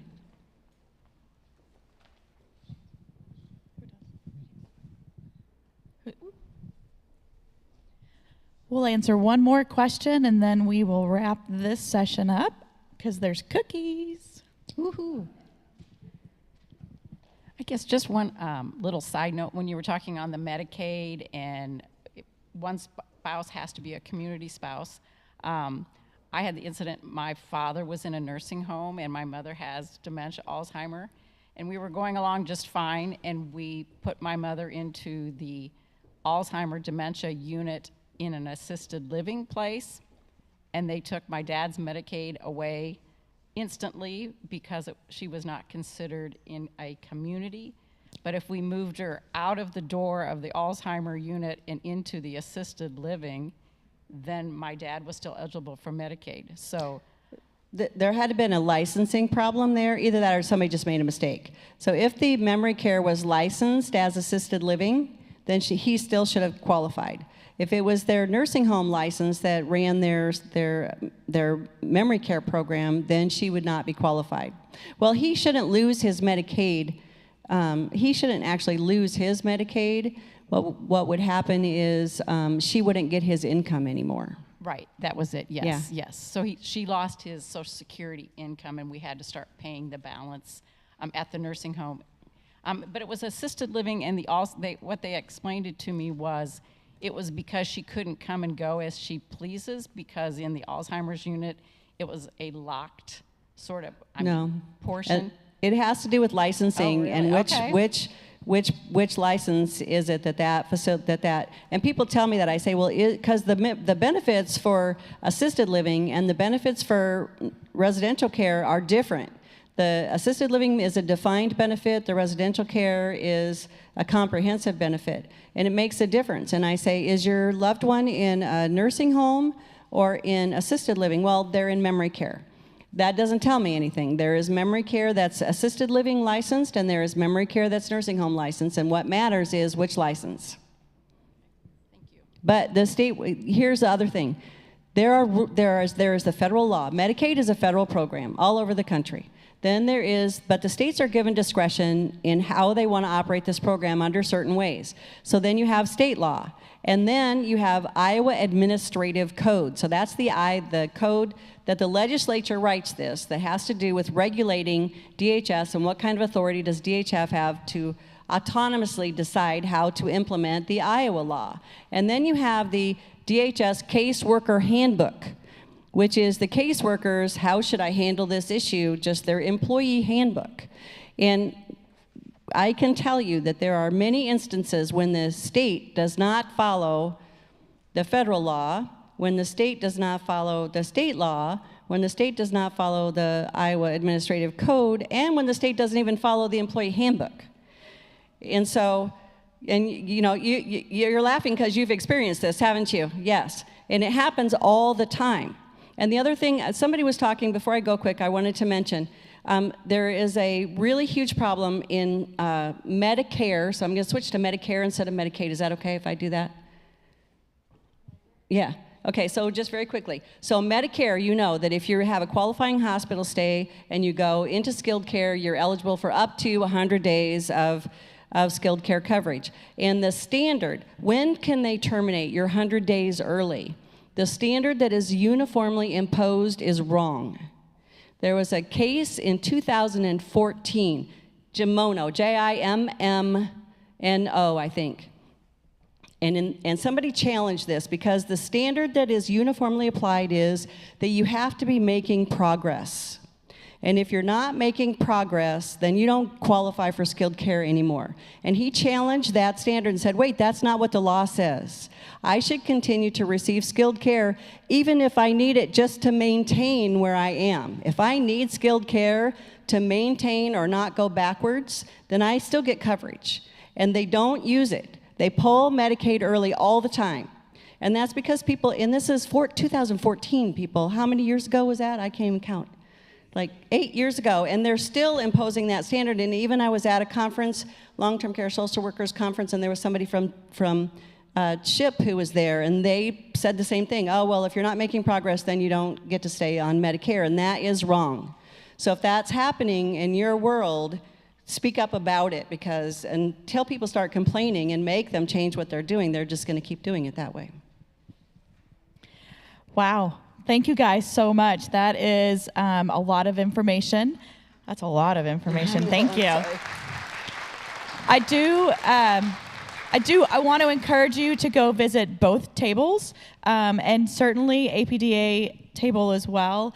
If you're newly diagnosed, or if you want to get these resources, or you want to get on the mailing list, all of that stuff is really important, just to make sure that you have all the information that you need. And then certainly the law information. Wow, that's a lot. No, it's a lot. So thank you so much. And then here's Tammy. Cynthia has some great handouts too to kind of help. I thought, yeah.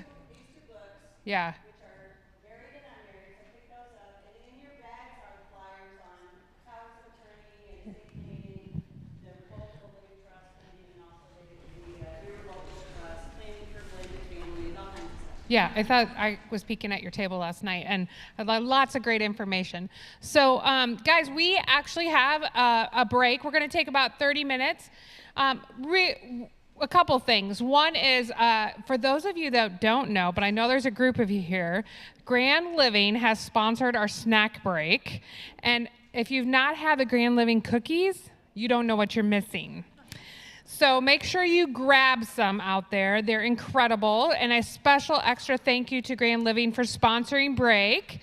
So if you walk by their booth, tell them thank you for the yummy cookies. And then we'll come back in about a half hour, and make sure you finish through the vendors, get your bingo cards signed, and we'll collect those when you come back, and we're going to do the drawings, and we'll finish up.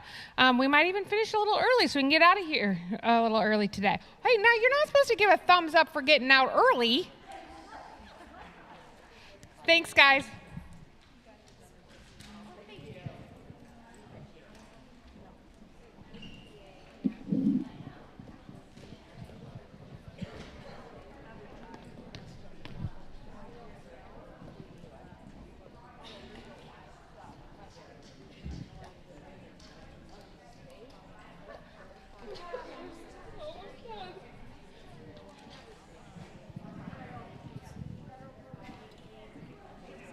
Do you want these for the in-between?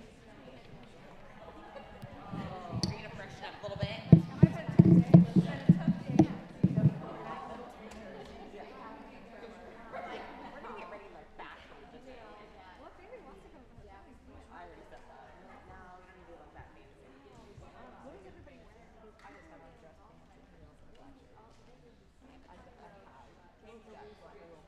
She has a pantsuit and a jacket. I have a dress. I'll be the least dressed, but I'm not up on stage. Yeah. Oh, you're not going. Oh, wait. I'm talking about something. You're talking about. Sorry, I'm getting things. No, but I had called Stacey Cooper because I did because it said something about rock and roll stage. And I was like, I think it's rock and roll. So she was like, no, it's just casual. Oh, okay. I was gonna say I have a tool agree on the play brand tutu if anyone thinks. And when I said that to Stacy, she's like, you want to, And I know that some of those people. No, I actually need to send it because they want to put grandmaster minutes of the whole. Where do you live at? East One. So I'm gonna go back and I can work it out and put it out. Okay, I'll just go up there. Further. Yeah. So I drive through there when I go visit her. You don't have to. And I was just gonna say you don't have to stick to the script. I'm gonna send her something there, and I know, but speaking about. So I would say that was your best bet. Yeah. Carol too. Rock and roll thing. Nah, I'll think delirious. It's fine. I'll text you about it. And it's big rock stuff. So live over there. You need to know what resources are there. Yeah. They're gonna be. Because what time do we need to leave? Yeah. So dinner starts 30 minutes. at 6:30. But their cocktail. It's 5:30. So you have like an hour essentially to show up. Did you hear our idea for Paula? Did she do it? No. 3-word thing. No, we told her she needed to do the love actually afterwards. So that she was supposed to say anything. She can say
Was a boy who could play, you bet. Oh, how they swayed when he played on his old cornet. He's got a smile and a cute little style that's all his own. He'd mute his old cornet, and then he'd make it moan. Do-what-a-do-what-a-do-what-a-do. Nothing to it, but it's sweet. That tune goes right to your feet. Do-what-a-do made a hit with the girls. They had their hair bobbed and gave him the curls. Oh, how he blew that do-what-a-do-what-a-do.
Hello, hello, hello. We're going to start drawing here momentarily for all the fun stuff. So make your way back into the sanctuary. Thank you. Perfect. Thank you.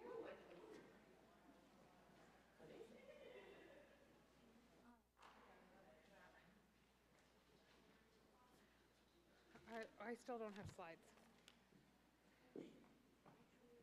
It's fine. Yeah, no problem.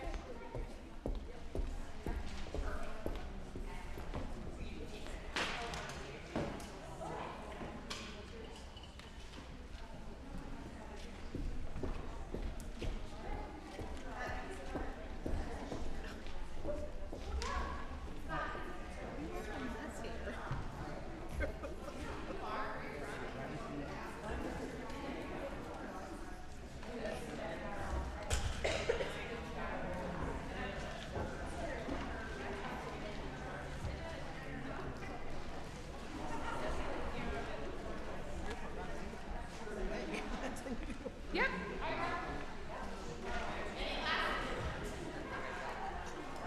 Last call for bingo cards. I have a few more coming up. Even if they're not filled, I'll still take them. Got lots of good prizes to win. Going once. Going twice. Oh, here comes another one.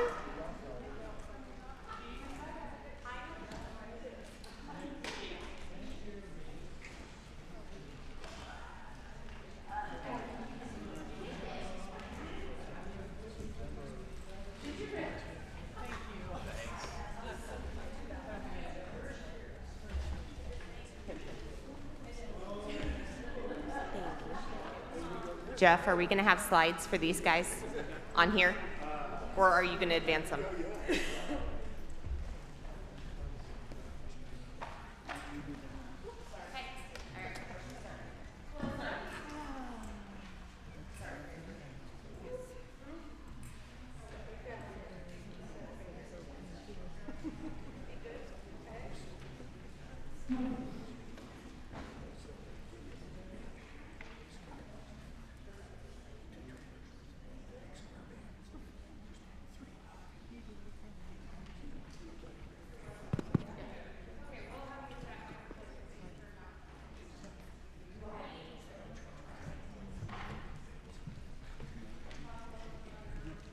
Good afternoon.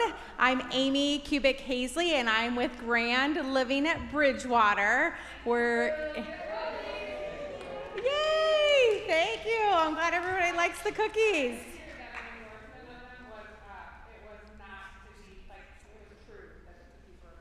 Good. I'm glad everybody. Well, I can also tell you the food at Grand Living is out of this world. So I started with Grand Living a year and a half ago, and I was at the Cedar Rapids location, and you know how they say the freshman 15, when you're in college? It's a thing at Grand Living. Maybe it's the freshman 20, 25, but the food is outstanding at Grand Living. So we are an independent senior living community, and we offer independent, assisted living, memory care if need be. We do a lot with Parkinson's patients. Shauna, our director of fitness, is with us today, and she's promoting our Rock Steady to push back the Parkinson's symptoms, and so we are providing those services. It is open to the public. We just come do an assessment, anybody that has Parkinson's, and then we offer it for free for our residents as well. So come, take a tour. We're right off of First Street, right behind the Veterans Memorial, the cemetery, and the firefighters memorial there, kind of tucked back on Russell Slade Boulevard. So would love to have you come over and see us and tour our beautiful community. So I drew out of my hat, because I had a little container for these beautiful flowers from, these are from Every Bloomin' Thing, I remember. Jean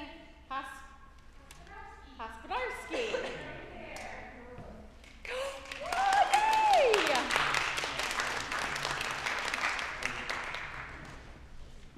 Thank you. everybody, for coming today. All right, Scott, you can come give you want to come talk about who you are? And I'll let you draw from here. All right. Well, good afternoon, everybody. My name is Scott Myers, and I am with the Solon Retirement Village. So we are just a little north of Iowa City. So much like Amy, we are a senior retirement community, but a little bit different. We offer a higher level of care. So we have skilled nursing, we do rehab, long-term nursing, we also have memory care, independent condos, and assisted living. So if you ever need some of the different services that we offer, I'd be more than happy to give you a tour or give you more information on our community.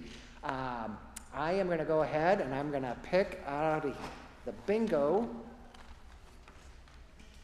Oh, Mary Ann, this is great. I'm actually familiar. So this is very fitting for her. All right. All right, so this is from Cynthia Lesh. She was one of the speakers. She has Lesh Law Firm. Hopefully you had a chance to visit there too. And we're drawing for hers. Dwayne Metzger. Dwayne. Oh man, gotta be present to win. Poor guy's gonna miss out on the pie. Oh, is any of his family here? Somebody should say, I am. Mark, I know that you would do that. She already did. But Nancy Steeler. Oh man, I'm. No pressure. Sam Crumbles. You got. Oh. There you go. Okay. And we have winners here, Lynn Menninga. Here, we'll run that back to you, Lynn. And Nancy is not here, so we'll draw again for that one. Nancy is not here. Tasha, do you? Okay. Jennifer Hines. Oh, and these are pretty cool. They're magic buttoners. Really cool. Here's the directions. And those were from the APDA. Yes. And these are. This is for the On With Life basket. This is for the On With Life basket.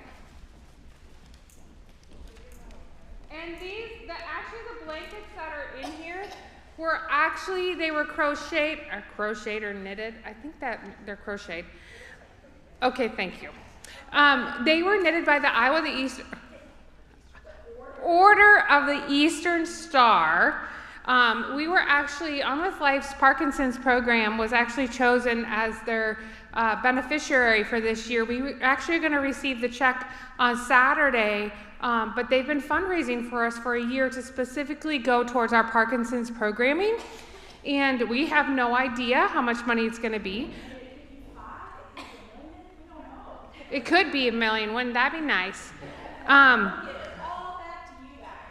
But it will specifically go back into our Parkinson's programming at both locations. But the blankets in here were crocheted by different chapters, thank you. And they donated us they made some clothing protectors that look like shirts. Actually, they went and bought shirts, and they're really cool. They don't look like regular bibs per se, but actually look like a front of a shirt. Yeah. Yeah. So if you go out to a restaurant or whatever, but we happen to spill a little, it doesn't look like a bib, right? It doesn't, I mean, it's very, very Yeah. so super cool idea what they did. Yeah, so they made those, and then they've made these lap blankets. So we threw those in there because they made them specifically for our Parkinson's population. So we thought we'd throw those in there too. And the winner of that is John Dean. John, you're here.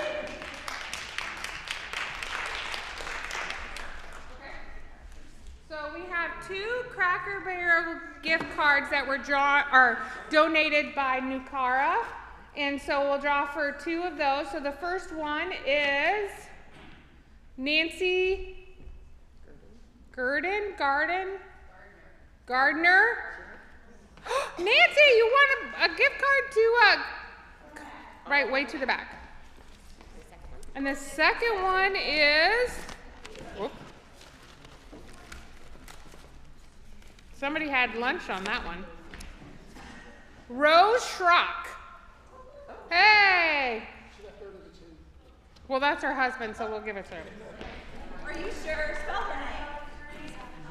All right, the last one is the grand prize from both the APDA and On With Life for our conference. We put a basket together for everybody, and the winner of that one is Dottie Armans. Right to the back.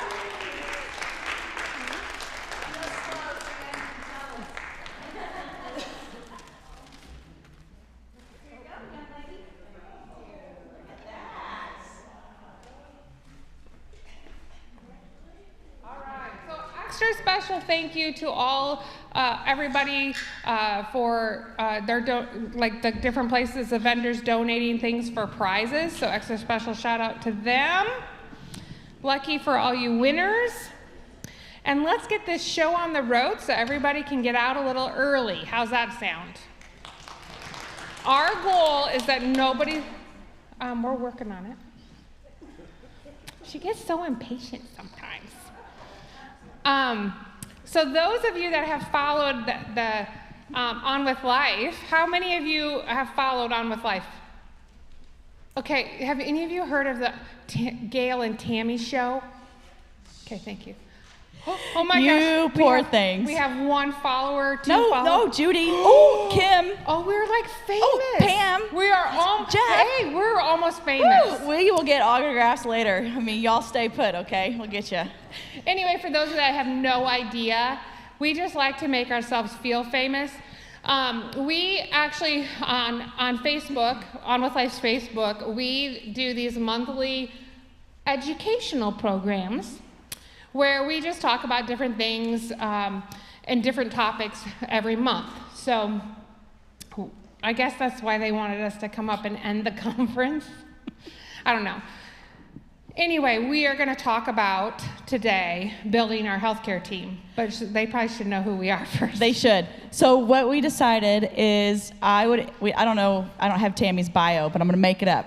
So I'm going to introduce Tammy, and she's going to introduce me, and we'll see how accurate or whatever she comes up with. Anyway, Tammy Miller is a certified occupational therapy assistant by background. She's been in the healthcare field for almost 25 years. Mm-hmm. Then she got into case management, and then she was like, hey, I want to be part of opening up On With Life's outpatient program. So she was pivotal in 2011 opening up our outpatient program, and was like the something manager, the office person, the blah, blah, blah. But now she is the director of rehab for outpatient, AKA the Big Cheese. No, I'm just her boss, basically. That too. But if you want to call her the Big Cheese, that's what we call her. So Tammy has been pivotal in all of our programming. In 2013 or 2012, when I started working at On With Life, I was like, hey, we need to bring LSVT big to our Parkinson's population. Actually, quite frankly, we need to start a Parkinson's population. And Tammy said, okay. So we did. Like, no bureaucracy, nothing to it. We started it. It was part of her baby as well. And here we are. 10 years later, we're doing our second conference and serving people from a Parkinson's standpoint, and hopefully serving you guys well, or at least well enough, because you keep coming back. So thank you. Yes. So this is Gail McGahee. She has been with On With Life since 2012. So we're at the 10-year mark, and we've made it to that length of time. But she's been also practicing about 25 years as a physical therapist. And you're a certified brain injury specialist. You have a bunch of credentials behind your name. But they're not up there. Whatever. No, I had to make myself look a little better. Anyway, No, Gail is right. She kind of took what I was going to say about her, as Gail brought with her, from her vast knowledge and passion for this population, LSVT and Parkinson's programming for On With Life. And without her, I'm not sure we would have gotten off the ground and started like we did, just because you were just so very, very passionate about bringing this program. You should cry. It's probably the nicest thing I'll say to her all day. So anyway, we absolutely, in all my years, 25 years, same as you, we've talked about this multiple times, this population of people, and when I say this population, it's all of you, Parkinson's people that are affected by Parkinson's, I have found such joy in working with this population. They've also given me a very big headache because you guys are great advocates for yourself.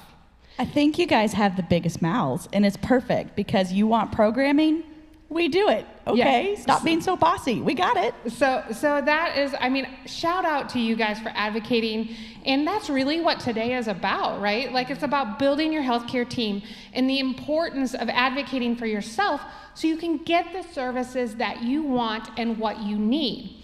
And when I say biggest headache, I mean that with the best of love. But as somebody in management, you have therapists that come to you and say, this population of people is really pushing for that. I will tell you, Parkinson's people are the loudest, and they get what they want because they know the importance.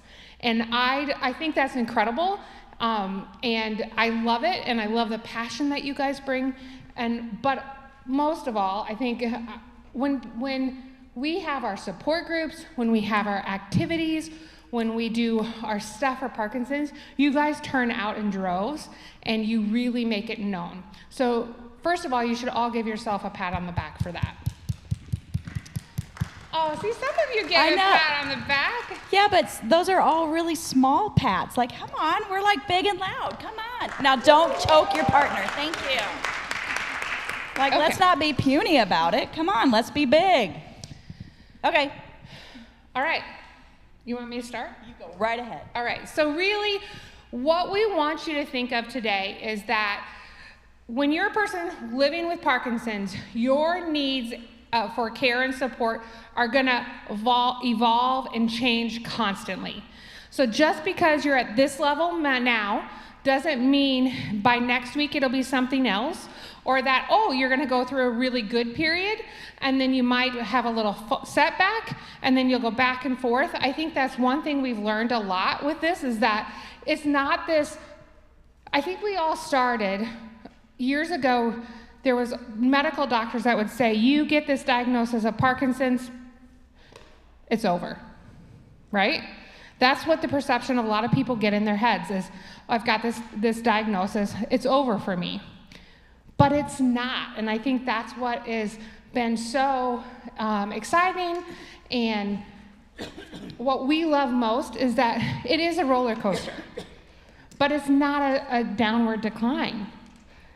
You can hold it off, you can go up, you will have down, but you can fight it, and I think that's probably what we'll talk a lot about is, and I know you probably have words of wisdom to say, so I'll let you talk. Right now? Yeah, go for it. I don't actually, but I do, because I can always talk. Really, when you think about building your healthcare team, it's about surrounding those people with you, around you, who understand and truly understand those ups and downs of Parkinson's. And building that team also includes your caregiver or your support system as well. So when we talk about building your healthcare team, that's one thing, but also building those around you. And so parts of building that around you is also the support that you receive within the community as well, but from your caregivers, your family, your loved ones, your friends, and your healthcare team. Yeah, so let's start maybe talking about a few of those. Okay, turn the slides. All right, I'm going for it. Well, I can't read that. So, hold up, let me get my. So you will have access to all these slides. We wanted to make sure you had the information available. We don't want to sit up here and read each slide, and there's a lot of wording on here, and we know it's hard to read, but you do have access to all these slides. If you can't get access to them, find one of us afterwards, and we'll mail you a copy. Yep. So first and foremost, one of the things that we think is vital is you find your movement disorder specialist. So this person is a neurologist who then has had further training and understands, lives, eats, breathes, movement disorder specialist. Was it you? There we go. She's staying hydrated. She is. Good job. She can pee and poo later too. That's good. They have extensive knowledge in regard to Parkinson's, early to late stages. They also have extensive knowledge in regard to all the research that's out there, all the available treatments, everything that you need to know. Your movement disorder specialist is the one that you really want to find. Now, I always say, and I say this a lot to a lot of our people, so if you have a Jaguar, if you have a Jaguar car, do you want to take your Jaguar to the Jaguar dealer, or do you want to take your Jaguar to the Ford Escort dealer?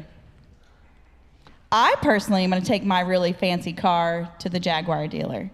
And so it's very, very important to be able to find that movement disorder specialist. They can really be the ones that can help you with your medications. They can help you sort out all those other things that are interfering or have something to do related to Parkinson's. So one movement disorder specialist, to me, is probably one of the biggest keys. And I think having one like that you feel comfortable with and are able to ask your questions and not feel rushed. The biggest key I can give to you, because when we go to those appointments, we think we're gonna remember every question, and then we get there and it may seem like you're being rushed or you're not being listened to.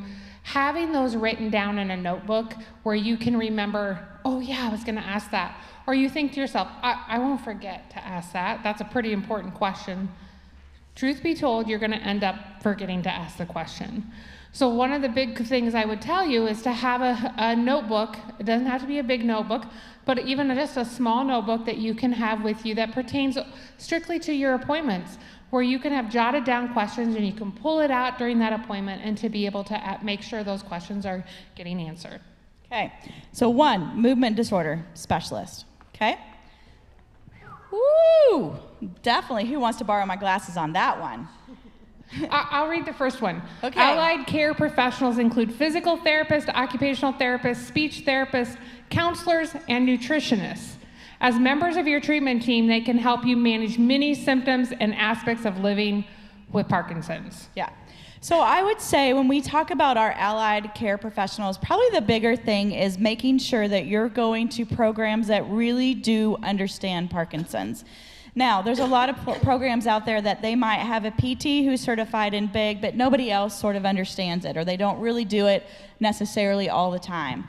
But what I think is key is finding programs, PT, OT, speech, counseling, because we know how vitally important mental health is, coping strategies, those kinds of things, that it's really, really important that you have these people that are on your team. They're on your bench, and they all get it. They understand what you're going through. They understand what the care partner is going through as well. But you think about just that team of people and what they can do for you. I think you bring out a great point, too, that it isn't just the person with Parkinson's. Oh, gosh, no. It is, and those of you that attended Laura's discussion this morning of making sure that you take care of yourself, that's just as important. And getting those same services for the care partner is important too. Mental health, but also learning from the physical therapist, the occupational therapist, the speech therapist, so you don't get injured. So if you're helping your loved one walk, transfer, those kind of things, have any of you kind of sprained your back? Or gosh darn, somebody fell against me. Kind of learning all those. What are you laughing about? Nothing. She's laughing because I put my hand on my hip, wasn't it? I do have this tendency to go. Anyway, now you've distracted. You've taken us off Hey, it course. doesn't matter. What does a physical therapist do?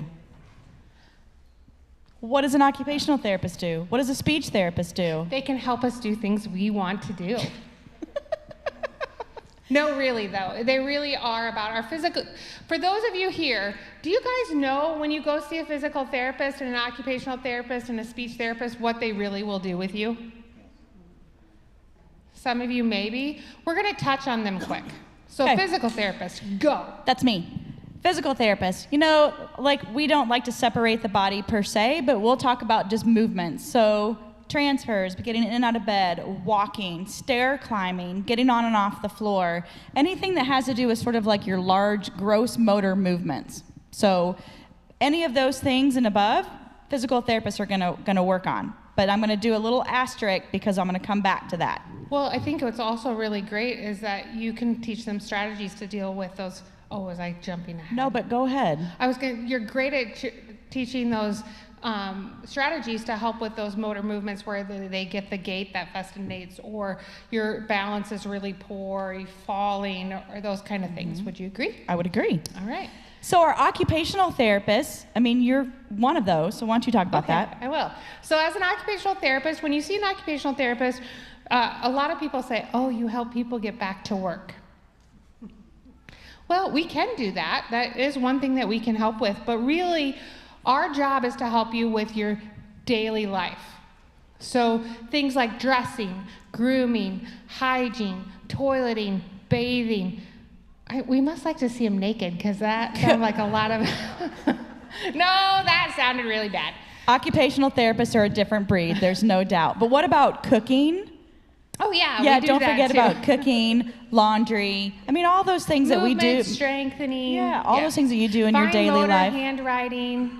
I can keep Right. going. Okay, but asterisk, remember, we're coming back to that. Okay. And then we have speech therapists. And speech therapists, when it comes to the Parkinson's community, couple of things. One, voicing. So most of you, or a lot of you, know that your voice the quality gets a lot softer, a lot more quiet. The ability to have voice production becomes a lot softer as well. And it has to do with things like bradykinesia, dysarthria, those kinds of things. So 1, voice. 2, swallow. We know that as the disease process goes on, people can end up having difficulty with swallow. And that swallow mechanism, if you think about the rigidity or the stiffness that you might feel, there's a lot of mechanisms that have to happen within your swallow in order to be able to close the flap properly so that nothing goes down the wrong hole. And so speech therapists can help you work on those swallow strategies so you don't get this thing called aspiration pneumonia. That's bad. You don't want stuff in your lungs. So speech therapists can work on that. Yeah? Swallow, voice. Oh yeah, cognition. So another thing that happens too, bradyphrenia, meaning slow thinking. When we think about cognitive changes that also occur within Parkinson's, we can have poor attention, poor memory, slower thought processes. And so our speech therapists, or speech therapists in general, can help you with those strategies, those things that can help you in your daily life. Swallow, voice, memory, cognition, all those kinds of things. Facial expressions, like partay, when everybody got all happy and excited about clapping. That was exciting. So like you all but need to everybody smile at started us right now. smiling. I know. See, smile, cheese. Come on. We're ending the day. If you all smile, we'll end early. Right now.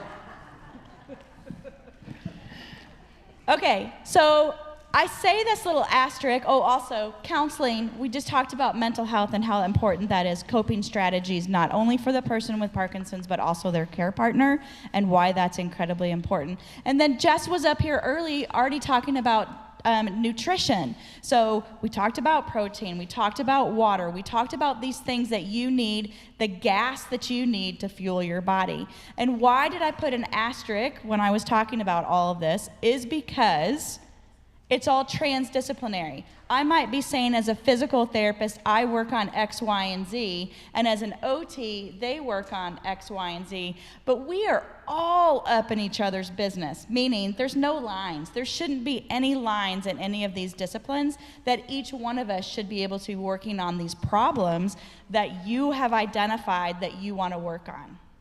That's my asterisk. That's good. Yeah, transdisciplinary approach on your healthcare team. Yes. Okay. All right. Care partners. Oh, you guys are a big deal, care partners are. So really, when we think of care partners, and I know I'm so glad that a large number of you were able to join Laura this morning, because I think she did a great job just talking about how important it was you take care of yourself. But also, it's just as important that that care partner get credit for what they have to do in this process after diagnosis. And that care partner doesn't have to be a spouse. It can be a family member. It can be a friend. Really, it's anybody who is helping that individual. It could be getting to doctor's appointments. It could be getting things around home. How do you help them maintain their... Oh, this is not good. Oh, there we go. It came back. Oh, phew. Helping us maintain our independence. So here's the big thing. Do care partners get medical training?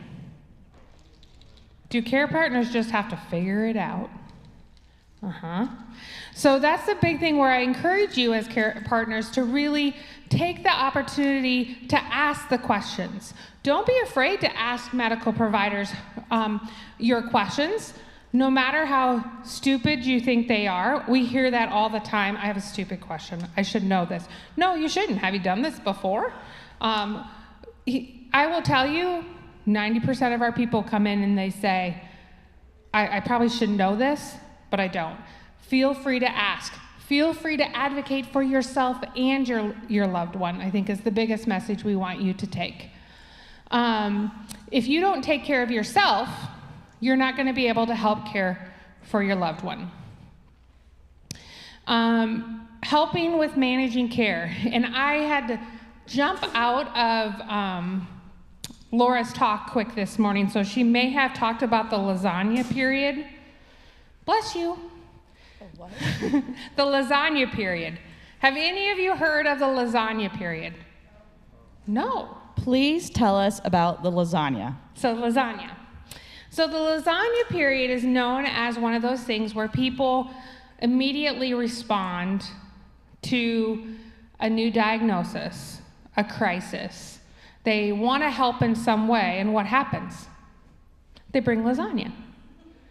And then yes, do you not know that? Don't you bring people lasagna? No. Do you guys, like if somebody's sick, somebody dies, something happens, what do? We feed them, right? Or casserole. Casserole. Okay, the casserole period. Now that makes more sense. I'm all into casserole. Okay, fine. So the casserole period. So we just as nature, we want to help. We want to do something. And your immediate response is, what can I do? And somebody says, I don't need anything. I'm good. We got this. Because usually in those first month, you're running on so much adrenaline that you've got this. You can tackle it. You don't need any help. You've got it figured out. And people still want to do something, so they bring you your casserole. You put that casserole in the freezer, and you move on. And then as that month goes on, because you've told them so many times you don't need help, you don't need anything, everything's fine, that help just kind of starts disappearing. It's not that they don't want to help, but you've now told them you don't need any help. And they don't know how to help. Right. And you don't know how to tell me to help. Right. So because you didn't let me help. But don't worry, we got casseroles in the freezer. Woo! So the big thing I want you to take away is, yes, people are responding immediately. They're bringing you that casserole because they want to help. They're not stopping bringing you more casseroles. They just are waiting for you to say, this is what I need. You can only put so many casseroles in your freezer before it's full, right? So don't be afraid to say, hey, I just need some help raking the leaves. Hey, can you sit with my loved one for an hour? I just want to go for a walk. They're just waiting to hear you say, this is what I need, which is one of the hardest things for people to do, because do we like to ask for help? No. Nor do we really want somebody in our business, right? But when it comes to things like a Parkinson's diagnosis where there's a lot of care that's needed, it's really important to be able to share that. People want to help. They really do want to help. So to-do lists of things. I mean, just write down everything that you need help with, and if somebody comes over or wants to come over, hand them the list. They'll happily do it for you. Very much. So make them part of your team, I guess is really what we want to point out. No, I would say definitely make them part of the team.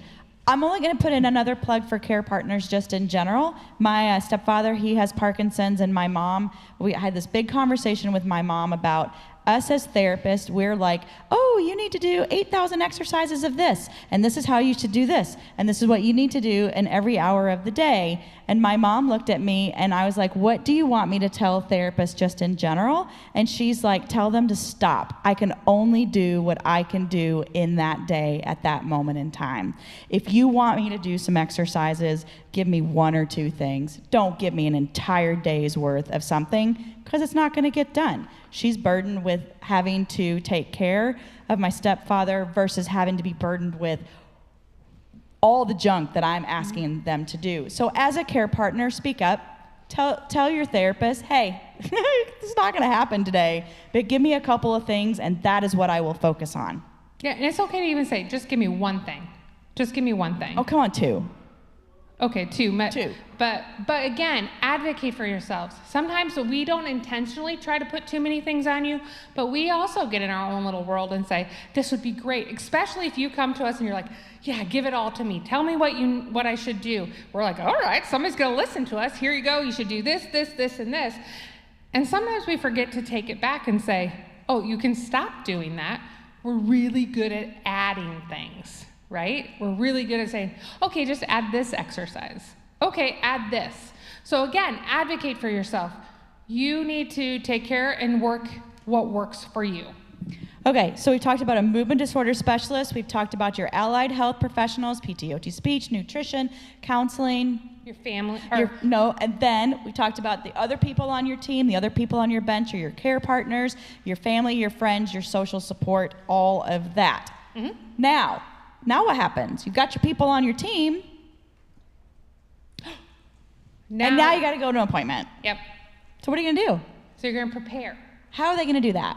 Well, like I said, you know that great notebook idea? That's just one of them. For those of you that are tech savvy, that's the easier way of saying it. Well, what word am I trying to say? Technologically savvy. You can use like the notes function of your phone, and you can even do voice to text now if you can't text it.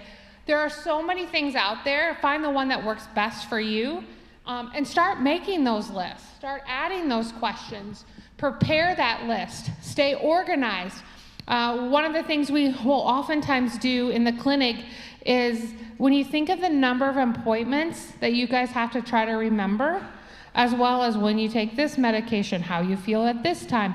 Sometimes some of the things that we do is start almost like a calendar journal. So you have your calendar right inside one binder, and you keep everything in that binder pertaining to your Parkinson's. And that's where you have blank sheets of paper in that you can jot down your questions at any time. If you're trying to figure out your meds and they don't feel like they're working, like being able to jot at 8 o'clock, 10 o'clock, 12 o'clock, these are how I'm feeling. Because that is the stuff that physicians need to know to be able to help you adjust your medications.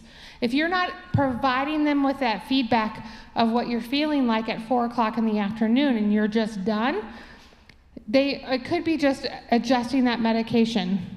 It's almost full. I know. So good job. Yeah. Okay. So other things to think about when you're preparing for that appointment is having a list of all of your doctors, their addresses, and their phone numbers. The other thing is having a list of all your medications, your doses, and what time you take them.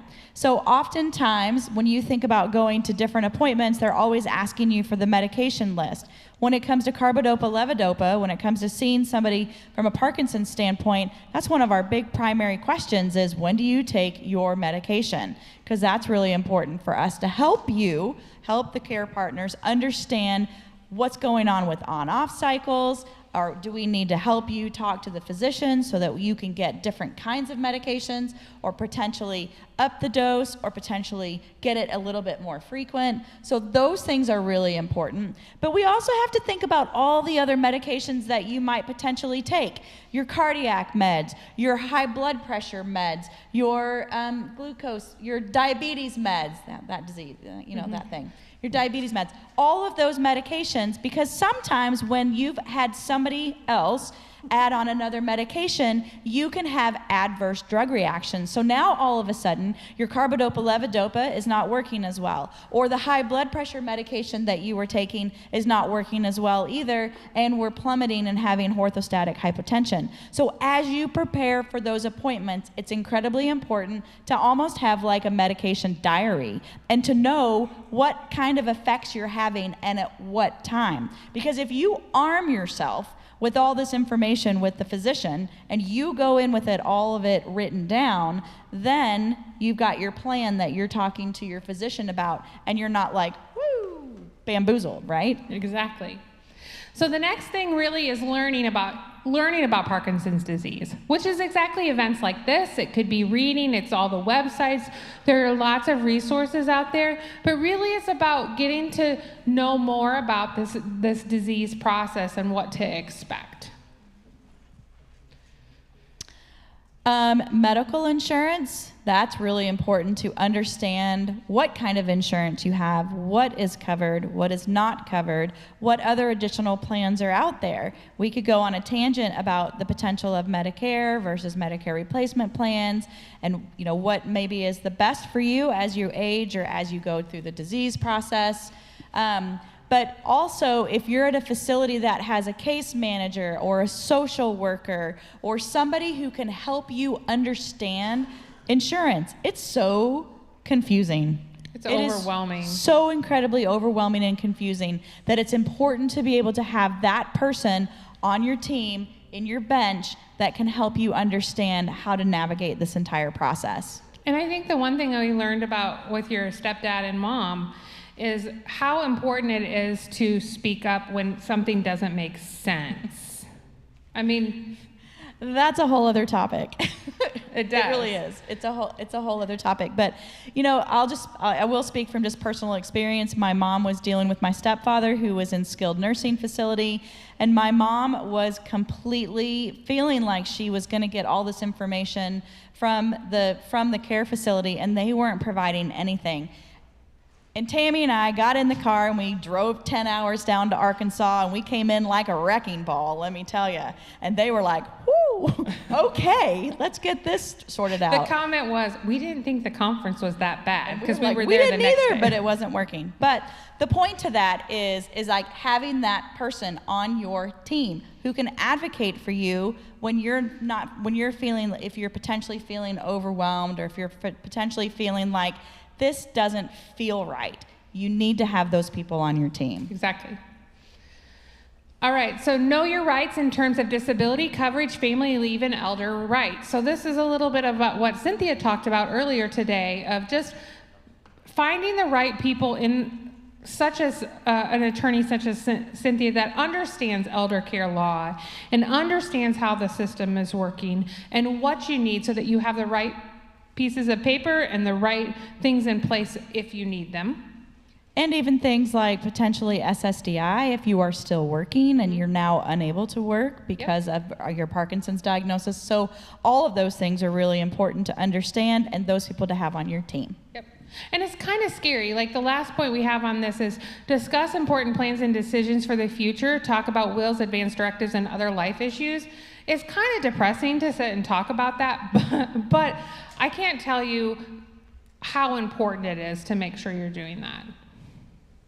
I'm going to leave it on that. And we just had this support group topic the other day, and Mark came up to me. He's like, talk about depressing. But I was like, but talk about empowering. If you have those affairs in order and understanding sort of like the Medicare component with the 5-year look back and protecting of your assets, those things are vitally important to start thinking about now prior to when you have to think about it. It's depressing, it kind of stinks, but it's no different than anybody who's aging, in my opinion. It's I would different. agree. It's not just Parkinson's. And having dealt with my stepdad, all right, fine, I just turned 50 this year, but it really, really made me think, even at the age of 50, like, oh my gosh, I've got to get my wills or trust. all of this stuff in order now. Right. Just to be able to have the plan so that I'm More not so caught for your behind, family, too. Yeah, and not caught behind the 8 ball on that, for sure. So preparing for those appointments is incredibly important, but also thinking about those other members that need to be on your team. Oh. The important member is me? You. Me? You. Or all of you. The most important member on the team is you, the person with Parkinson's. You're helping to drive that ship, right? You need to be an active person on your team. You need to advocate for yourself as much as you can possibly advocate for yourself. You should have the loudest voice.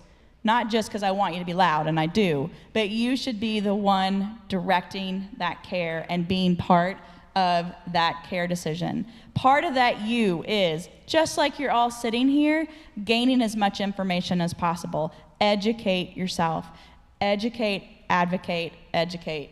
Learn as much as you possibly can, and don't forget, there's no dumb questions. You be like, hey, I read this or I heard about this. You need to ask those kinds of questions. The next thing is establishing a comfortable, open, and productive relationship with your providers.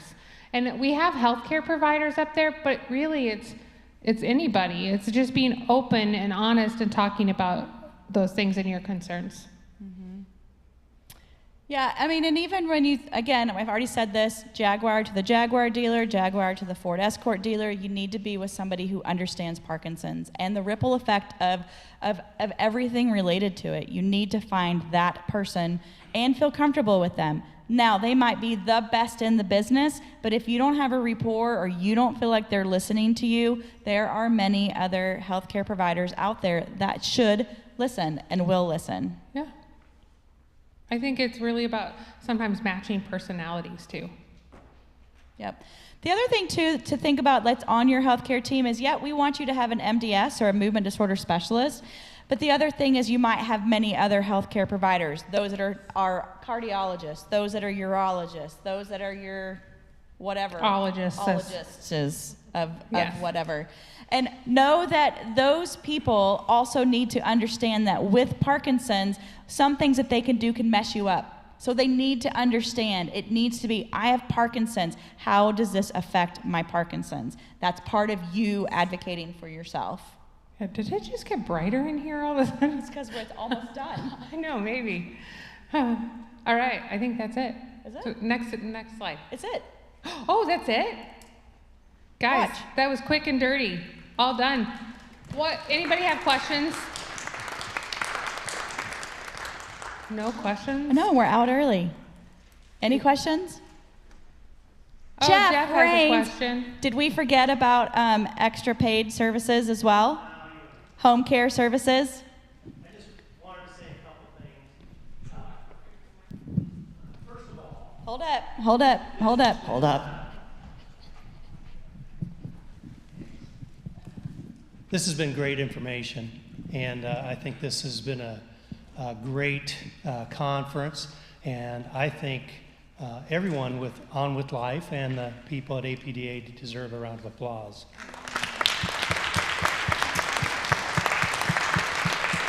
Second thing I'd tell you is to get some real interesting information from time to time, go on to On With Life's Facebook page and follow them. Like their page and you'll get all kinds of good stuff. I wanted to make a couple comments about some things that you said. I'm not going to go into detail, but in my business, I deal with Parkinson's all the time. And for about half of you in here, one of the most important things is self-care. Okay? In my business, I see it all the time where the family caregiver, generally a spouse, declines at a quicker rate than the client. And so you need to have a little time away from it. So however you can arrange that, whether it's with family or someone from church or whoever it might be sure and take care of yourselves also. I understand that you've made a lifetime commitment to this person, but just know that it's in both of your best interests to do that. The other thing I wanted to mention was you talked a little bit about a medication diary. I think everyone should keep a medication diary. You need to track your medications, when you are taking them, how much you're taking, so that if you have an issue come up, you can take that diary with you to the doctor and they can help you figure out what went wrong. So. Also, the APDA has a really cool medication tracker and an on-off cycle on the website. So there's an app that you can actually get through the APDA which has that, so that you can literally click, I took my medication there, then, and this is how I felt. An hour later, I'm really stiff, I'm declining, boom. Then you can actually track that a lot easier than handwritten as well. I also am going to give a plug out to Jeff back there. He is not going to promote his services, but I'm going to go ahead and promote it anyway. Jeff owns Senior Helpers in the Des Moines area. Not just Des Moines, right? Yeah, Central Iowa. Central Iowa. And when we think about those services, it's like services to help with potential medication management, or with bathing and dressing, or with helping with cooking, or helping with house cleaning, those kinds of things, or to be the person that is with your loved one when you get the opportunity to step away. Maybe it is for you to go attend church, or to go do an exercise program, or just literally go sit by a pond and contemplate, read a book, whatever it is, so that as a care partner, you have the opportunity to have time alone. So Jeff's Services, Senior Helpers, is a great company. There's Home Instead. There's just a bunch of different companies out there that can help you. So don't think that it always has to be friends, family, and those kinds of things. But there is hired help out there. And they can do a range of services, like kind of like you said, like it can be as much as like companionship, even, right, Jeff? Like it doesn't have to be. You don't have to have them come in to do anything even more than companionship for your loved one. But there are services out there that you can get to come in to help you, so you don't have to do the laundry. You don't have to worry about the cleaning. Like there's all kinds of services, and I think it's okay to know that you can get help for those things. Okay. Sometimes sitting in the back gives you new perspective on things. I've noticed a number of couples or people that have partners sitting with their arm around each other. Do that. Soak up every moment of that. I lost my partner, wife, 3 years ago, and I really envy watching people sit together. It makes me sad, and it makes me glad. Second, you were pushing or putting forward the advantage of a movement disorder specialist. My neurologist was in the original research program as a fellow at the University of Iowa. I don't want to switch neurologists because they've got a movement disorder specialist. The last thing is, part of my team is my pharmacist. He looks at all of the... We need to add that to our slides.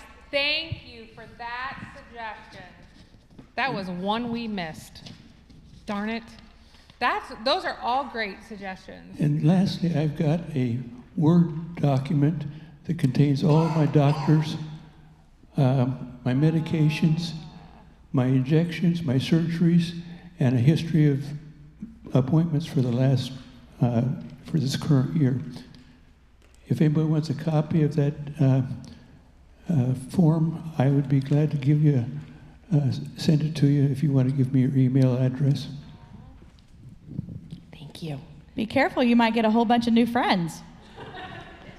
Thank you for that. I do also want to say, and I do also want to advocate, going into the hospital, being really, really prepared and letting the staff know that you have Parkinson's. Because how many people, if you miss a dose, does it mess you up? Raise your hand. Okay, so if you go into a hospital and it takes however long for the doctor to do the orders, and for however long for the pharmacist to get it, and then however long for it to come up to the floor, and then however long it takes for the nurse to administer it, You might go an entire day without your carbidopa-levodopa. And most of the time, people are at every 3 hours, right? Every 3, maybe every 4. Some people might be at every 2. So can you imagine how much that will mess you up if you don't get any of your carbidopa-levodopa for an entire day? So what is really important is to be able to have a hospital kit that you have that person who is advocating and saying, I have Parkinson's, I take this amount of medications every hour, blah, blah, blah, at this time. And your person needs to be screaming and yelling at the nurses that you take it at 11, I take it at 2, I take it at 5, and if they don't give it to you, what you actually need to have. That happened to my stepdad. He didn't have anything for 24 hours, and it wreaked havoc on his entire hospital stay, and they didn't get it. They're not movement disorder specialists. They're not people that deal with Parkinson's every day, so you have to advocate and scream and yell if you end up in the hospital. And it's okay. It's okay. The one other point I want to make is he mentioned that you wouldn't, even if your neurologist is not a movement disorder specialist, if you have a good relationship and you feel like your care is being taken care of, you don't have to see a movement disorder specialist. It's just a designation that some neurologists have. So like you said, the relationship, and if you feel like your care is being taken care of, don't leave just because they're not a movement disorder specialist. I wonder if, I haven't heard much discussion about the use of psychologists or mental health therapists. And I wonder if you advocate that patients see these people, and is there a specialty for psychiatry that deals with this kind of thing? Yes, great question. We actually feel extremely passionate about making sure mental health care is on board. We have mental health professionals in our programs for that reason. Here's the thing that most people with Medicare do not know. Because most of the time, you have to pay out of pocket when you go see a licensed, I'm seeing lots of nods, to get mental health services with Medicare isn't covered by all kinds of providers. But if you see a psychologist or you see a master of social work, you can get that covered by Medicare. It just has to be the right provider. Now, a lot of places, so when you go online, you're going to see a lot of LMHCs, licensed mental health counselors. They aren't always covered by Medicare, and those would be the ones oftentimes you're asking for that you would have to pay privately. And I know that's hard. A lot of places do have special money or special sliding scale fees if you have to pay privately. But no, because nobody tells you this, that it is covered by Medicare with the right kind of provider. And I'll let you speak to how important we feel mental health is and how it plays into everything. Incredibly important. It's vital. It's one of those things, yes, you've got your movement, yes, you've got your other parts of the healthcare, but mental health and having counseling for both the person with Parkinson's and the care partner, it's vital. It's vital. I think really what happened with COVID really showed us how important mental health was just in general, and I'm glad that it's got more light on it. But whenever we worked with people, we are constantly recommending counseling. Counseling for coping, just for strategies, just for freely be able to talk. Nope, and objectively be able to say whatever you want to say in a closed door, and then you feel good because you just left it at the door, and you shut it and you walk away because you dumped it out a little bit. And how important that is to be able to get rid of some of that. Any other questions? We did have one comment that somebody wanted to make, that the Parkinson's Association has care aware kits that it's actually the Parkinson's Foundation. There you go. The Parkinson's Foundation has their little black bags, and what you end up doing is you go onto the parkinsonsfoundation.org and you fill out a form for the hospital kit. And it actually comes in a little black bag, and there's a whole bunch of stuff that's in that you're actually able to fill out, and then when you go to the hospital, you grab that bag. It has all your medications, your doctors, everything you need in it. It has when you take, you've written it all out, but when you take your medications, and so it's your emergency preparedness bag to go into the hospital. So Parkinson's Foundation. And it's free if you sign up. We also had another comment from someone that is wearing, he's single, and he's wearing a medical alert bracelet that says he has Parkinson's with his contact information. That's so great. As another suggestion. Next year. In those care packets, there's also a card. So for people who are still driving, there's a card in there that says, I have Parkinson's. So if you would get pulled over for some reason, you can show that to the authorities as opposed to... It is, especially, yeah, I would agree, especially if you are dyskinetic and you're getting out of the car and they're stopping you and you've got a lot of movement and they might think you're drunk, one. But two, it would, dysarthria, two. But also when you think about the sobriety test, part of it is standing on one leg. How many of you can stand on one leg? Oh, right, when you hold on. Part of it is also being able to walk tandem. How many people can walk tandem? So agreed, Pam, and that's a great point. Yes, ma'am. Just make sure when you travel, you take it with you too. Like, we're in Vegas, some of us go south in the winter. Make sure you take that little kit with you. Yeah. So the snowbirds, make sure you just have your kit with you at all time. That's a great point too. You might have it up in Iowa, but you forgot it when you went down to Florida. I have a couple comments from directed to our online viewers, but I'll share with you also, and then I'll let Tammy and Gail wrap it up for us.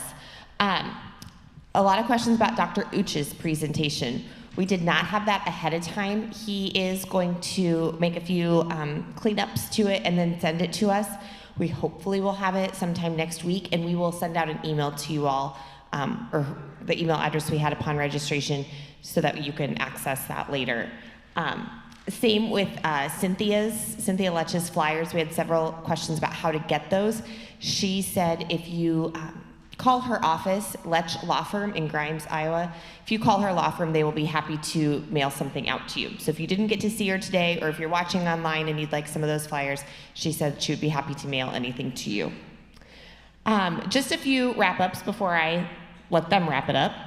If you need CEs, I cannot stress this enough, CEs you must sign in and out because we're not going to send them to everyone.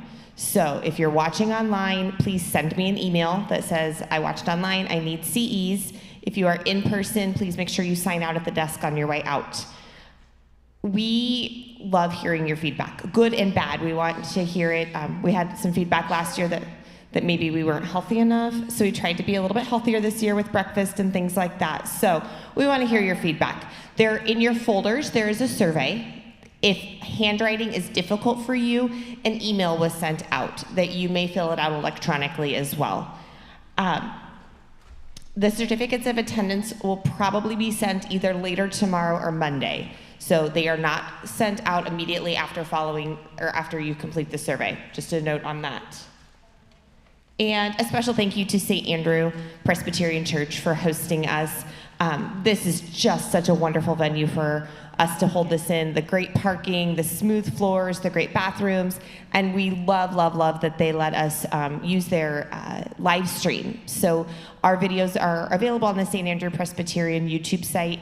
That link is also in your email for those in person, and those watching online already received it.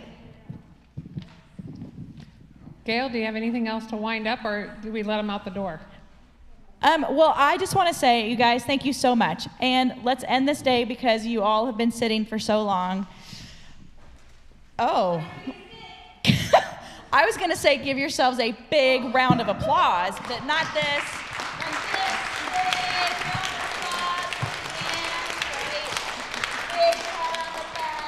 Make sure when you walk out, you're walking big. Because we will be yelling at you. I don't want to see any shuffleophagus or any of that stuff, so make sure that you're doing big. Somebody asked about the evaluations. Where should they put them? You can either hand them to us or leave them at the front where you checked in. Just leave them on that table. Yeah. You guys, thank you so much. Drive home safely. Thank you to the APDA for assisting. You guys, thank you. And if you have any questions whatsoever, we'll take them, and we'll try to answer whatever we can. Bye, guys. Drive safe. Thank you.